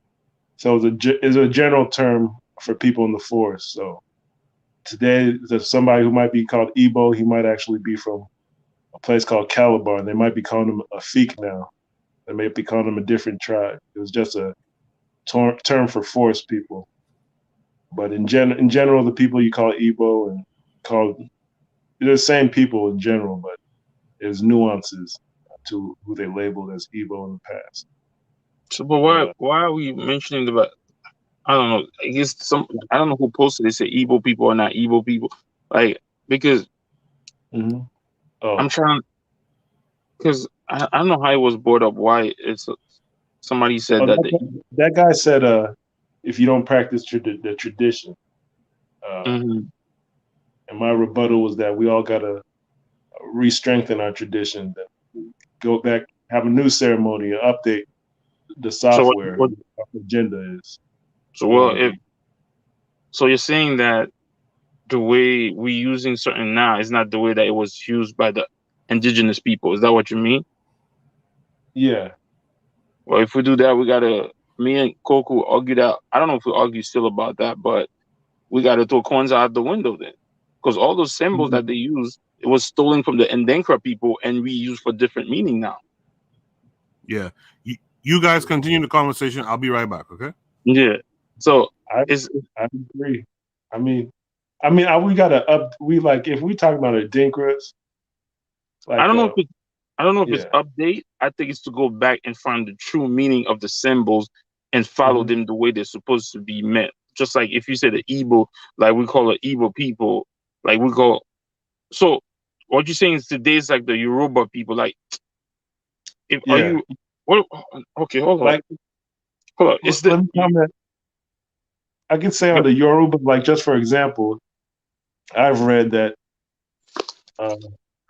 certain places they're not called Yoruba, they're called Lakumi, or they're called Inago, or they're called Arada.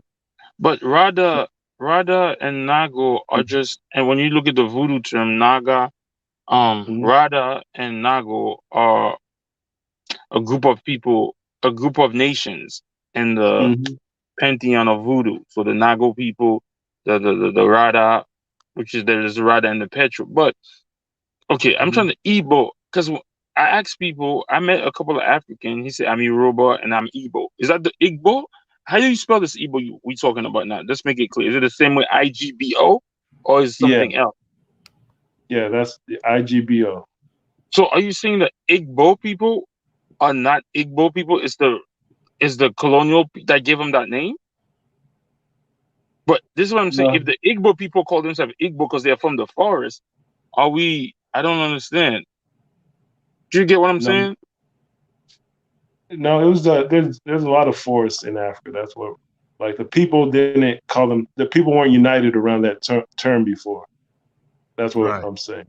Right. So you're saying that Nigerian people from that land, those who a group who call it, because my boy said he's an Igbo, right? And the other one says he's Yoruba. So you're telling me these people didn't come up with this term on their own? Nope. Because like Yoruba, for example, we used to have a capital in Nigeria called Lagos, which is a Yoruba town. The real term, that's Lagos, is Portuguese for lakes or lagoon. The real term was Eko Akete, which means war zone or war empire. So that place was set up to go to war with surrounding kingdoms and surrounding empires that were also Yoruba. So, bro, do you understand what you're saying right now, bro? Do you understand what you're saying right now? Is that the people who call themselves Yoruba are you telling me the people who are in Nigeria right now never labeled themselves Yoruba or Igbo? It was the colonizers that named them that. That's what you're saying?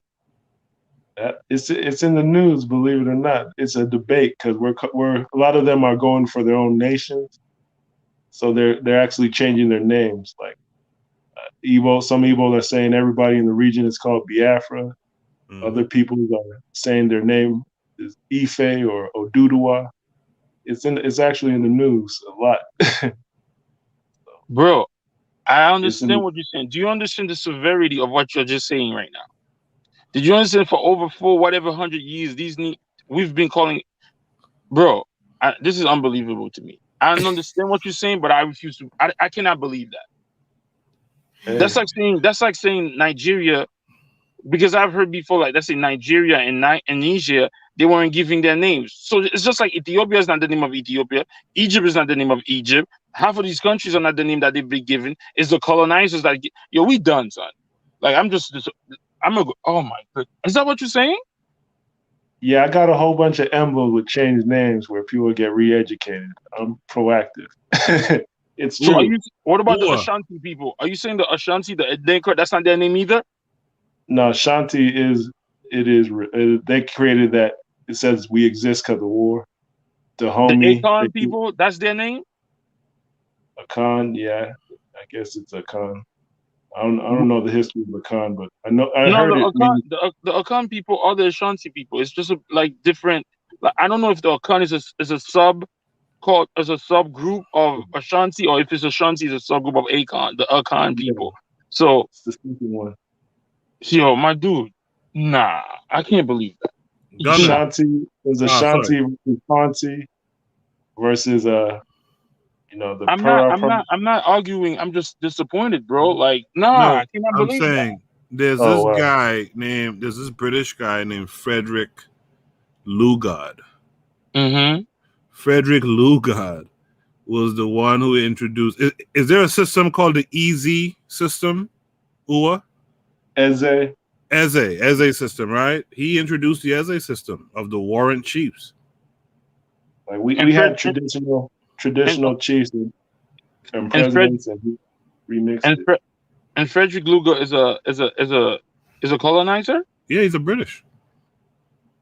Yo, as I was doing my research, because remember the book I'm trying to write, whatever the fiction book, right? Uh-huh. You ever heard of that story about that what's the group of people where the women have red color in their hair and they look all reddish? What's their name? The what? Himba people in Namibia. Yeah, the Himba people. They have a story where they say that they go when somebody's pregnant, they go and sit under a tree, and the tree there's a song that happens and that gives them the name of the kid, right? Before they name the kid. So the story is before they get pregnant, they go by a tree and something happens where they hear a song and the song tells, I'm not saying it verbatim or the right way, right? So I'm researching this. I'm going, come to find out. I read an article that said it was created by the colonizers. So it's like layers upon layers of fiction, bro. Yeah. This is disappointing. This is disappointing right now, bro. Yeah. It calls into question what is African culture? Well, what is indigenous African culture? Do we still remember what it is? From what Ua is saying, it sounds like they do. Bro, this is disappointing, bro. Like what? Like the thing I like to look at is like with the wizards or traditional leaders, like their names are sentences. So like the word Nganga in Congo, it means somebody keeps going or activates. But in my language, it means someone who keeps traveling. And Oni wrote a book about this, how all the African wisdom leaders, they used to travel, the healers. Like to be a doctor was to be a traveling man. So you could see the cultural connections if you study enough, or if we create an education system to show it, where you can define what African is or the core practical things by comparing.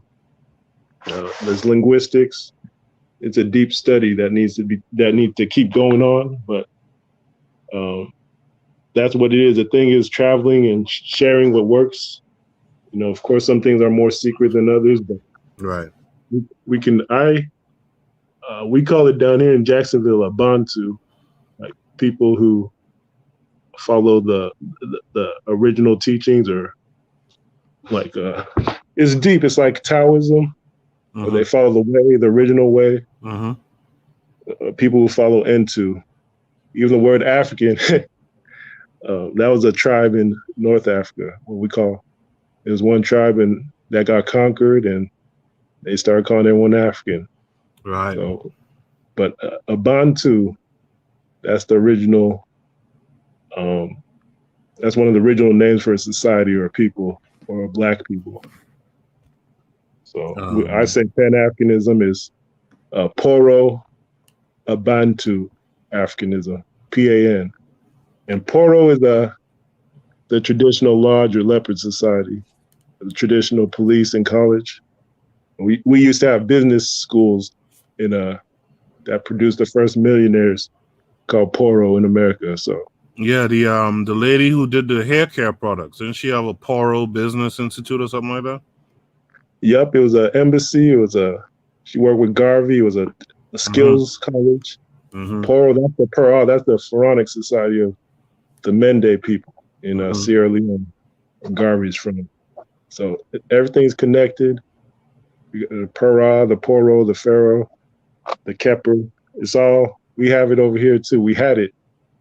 I say this. I'm not saying that you're not telling the truth, but I feel like sometimes they tell us that, because like, for example, like the way they name the continent, right? Africa, right? If you research, you hear it's a Roman who conquered Africa and then gave the name whatever. But if you go Yeah. deep down, That's not true though. that's not true. Yeah. It's like he took the name because he conquered part of Africa. That's like me coming to Brooklyn. My name is John Doe. But if I conquer Brooklyn because I conquered it, now my name is John Doe Brooklyn. Just like so, like that. So it's like, it's because his brother conquered Asia, and he had the last name Asia after that, right? Yeah. So it's like that's like I feel really, I don't know. I feel really numb right now. Like that's like, oh my goodness. Like it's like lies upon lie. Not lies, but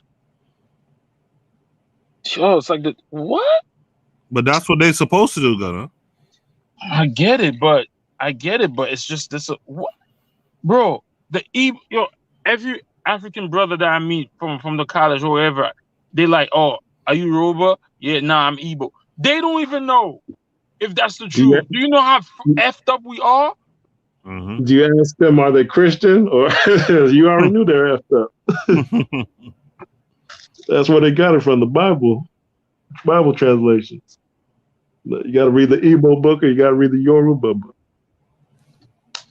You got to read the. Then next you're gonna tell me the Orishas are fake. They were given by. Then I'm just gonna be like, F this. I'm off. No, Orishas are real. hey, you got some white. If I hear that, Ezuism is out. I'm giving up everything. I don't want to hear Jack no more. I'm out. Because that's too much. That's too much deception. For one, did you just hear what you just said? Hey, do you know about Do you know about the white Bible? Do you know about the white Babalawo? Oh my God! Look, imagine this. If I go tell my friend, nah, son, Igbo means forest of the people. That's not really what your people call themselves. He gonna look at me crazy. He gonna curse me out.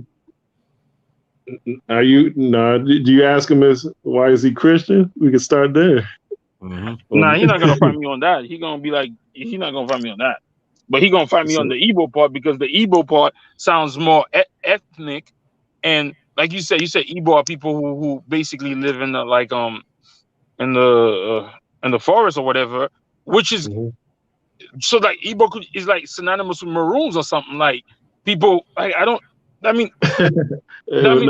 is not specific. Igbo is just people who from this. Oh my God! Oh man! Like I don't think this is just disappointing. Like. Yeah, I don't really. We got a Igbo association over here.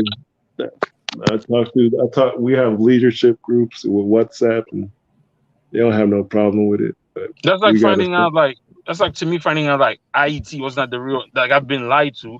IET, the way they tell you that Dessalines named IET comes to find out it was all made up. Like, do you know how devastating that is? You spent research years. Oh my goodness! This is crazy. In the chat room, a couple of things have been said. Let me see if I could backtrack.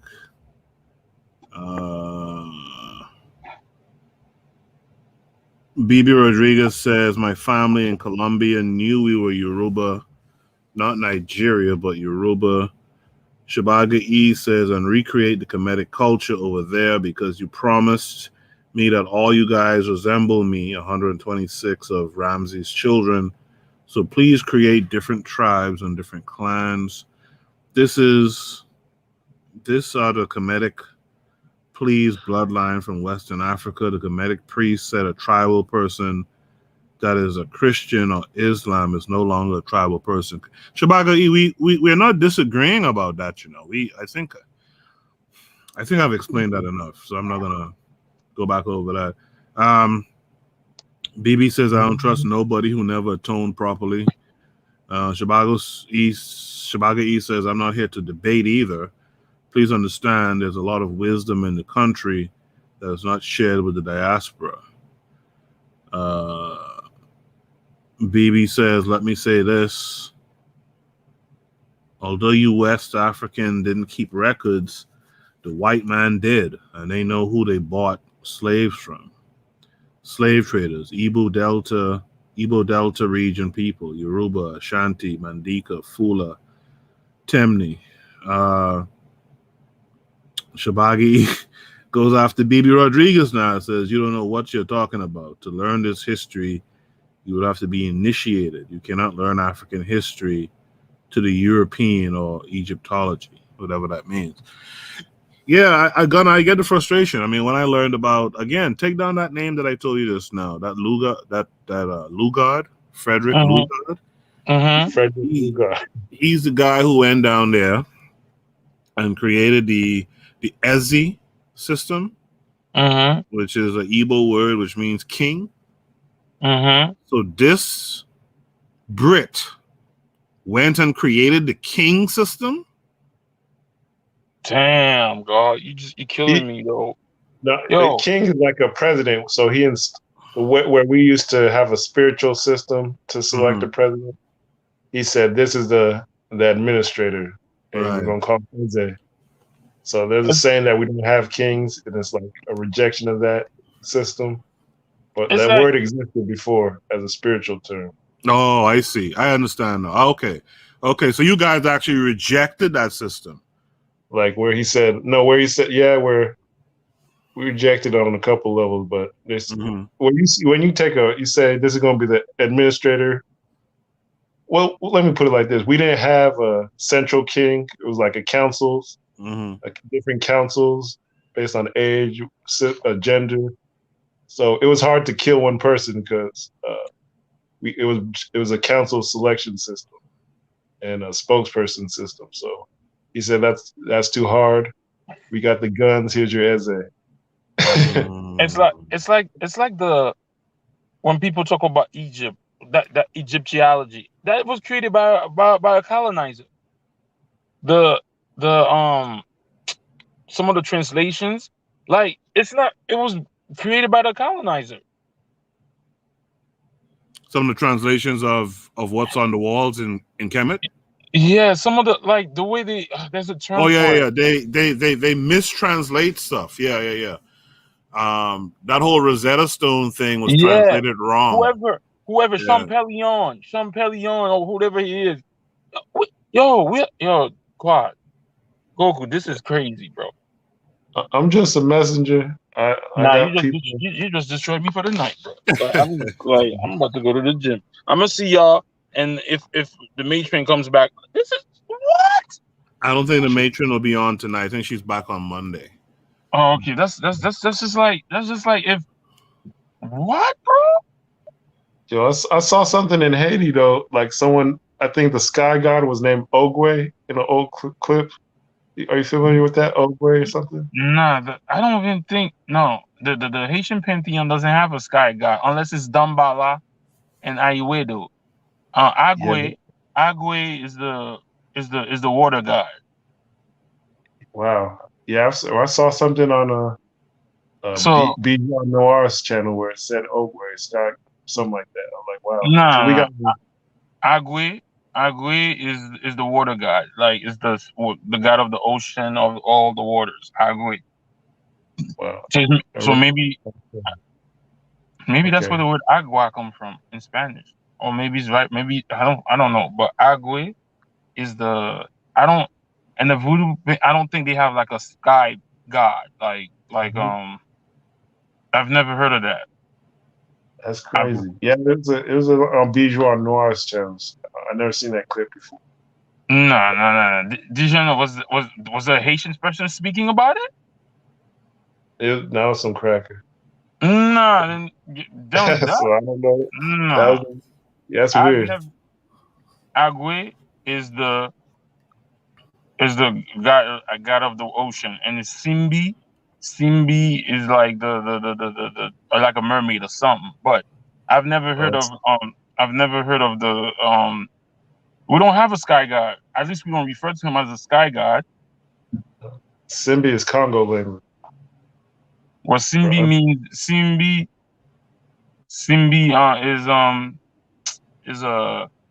is a mermaid or like a water snake, something like that. Or is that? I think that's crazy. It sounds familiar. So I'm just saying Simbi is like La Sirène. I think La Sirène might be a French word for mermaid, but Simbi is like a snake god. a water snake or something like that. But it belongs in the ocean. So, but I've never heard of a sky god. But it's traumatizing to realize like certain thing that you think you named was not even you that named it. That's disappointing, bro. Even Igbo is like in general means forest or gorilla. You could say gorilla style. It lines up, but at the same time being practical, they used it to name like a spirit Igbo grand moon. It means I think grown man. So it means like a Gamun. Are you talking about the Haitian culture, Igbo Gamun? Yeah, I heard that stands for grown man or someone who rejects leadership or domination. This is the thing. Gamun it means an adult. So I don't know. Gamun, what's it? Gamun. Igbo Gamuno. Gamuno. Igbo Gamuno. Like Igbo is a grown man, like a grown adult or something like that. So like I said, with the Eze system, like they didn't have a central leadership. Like the typical Igbo trait is that they don't have a leadership or a central leadership. They reject it. And like being an adult, you got to take care of yourself. So I guess they said that Igbo Grand Moon led the revolution. So, the next man up. We don't have no leader. Let's go to war. That's what some people say. So it's like in Haitian the voodoo culture, like like in the Orishas, there's a guy called Ilegba Eshu, right? Yep. But when he came to Haiti or whatever happened to Haiti, because Ilegba Eshu is supposed to be like a jokester and a crossroad person. And in Haiti, they call him Legba, Papa Legba. From Ilegba, Papa Legba is the controller of the crossroads. Understand what I'm saying? So some of the stuff like transfer from West Africa to the land of Haiti. So, but that's just it's just. Cause it is when the people came over here, like there's an Igbo side. You like, it means that they group themselves together as well. Like so they had a general language. But back home it wasn't like everybody was in the same language group. This is our name, and we work together. There's specific groups, like in Cuba. And if I don't know, people can stop me if they want, but there's a group called Isuama, and there's a group in the so-called Igbo land that has Isuama. So that's a documented specific subculture or a specific nation, sub-nation. So there are specific groups. I'm from a place called Imbise. That means 5 nations. It's like a federation. But we've always been related, but we coined the name Imbise in 1941 to enter the political system and govern ourselves better. We came with the name Imbise, 5 nations united, our 5 United States. So things change. Well, I want to thank you guys for jumping on the show tonight. Very insightful. I want to thank everyone in the chat who was here tonight. Bibi Rodriguez, Achieve Mindset, Shabaga E, KW Don 7 was here. Kevin Carey 42 was here. Daily Affirmations by Pauline was here. Coach Pete was here as well. Erzuliism, of course, who was here. Uwa Bantu, who's on the panel with me tonight. If I missed anyone, it's by accident, right? But I appreciate all of you who were here. And I hope that you guys will join me next time on Tuesday at 8 p.m. Eastern Standard Time, Thursday, and then Thursday 8 p.m. Eastern Standard Time, as well as next Saturday we Shoot the Breeze again. Shoot the Breeze is fun. I like it. Gives us a chance to really talk out some stuff and kind of get to know each other, right? And our histories, our real histories. So Achieve Mindset asked me, Kuku, what is the name of the guy? Which guy are we talking about? You talking about the guy who created the EZE system? That guy is Frederick Lugard, Lugard. I think that's who you're talking about, right?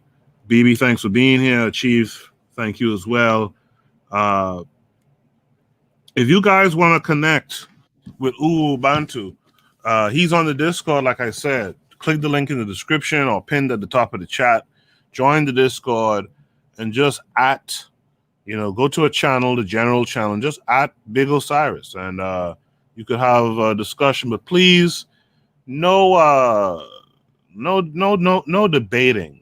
We got to get off of a lot of this debating stuff that we try to do. Let's get to reasoning and understanding. To me, I never like debating because it's just people just going back and forth, and at the end of it, folks are still going to have the mindset that they had coming in. So join the Discord and let's continue these conversations. Let's understand, let's build, let's grow, let's connect. Again, thank you all. I'll see you guys next time. All right. I'll see you guys next time. Peace.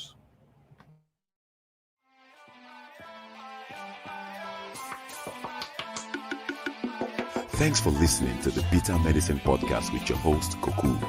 If you like what you just heard, we hope you pass along our web address, bittermedicineblogs.com, to your friends and colleagues, and share our show to all your social media. Be sure to check out our archive section on our website for previous podcasts. This has been a KWAZ radio production. Join us next time for another session of the Bitter Medicine Podcast. Follow us on Facebook at Bitter Medicine Show, Twitter, Bitter Meds, Tumblr, Bitter Meds, Instagram, Bitter Medicine.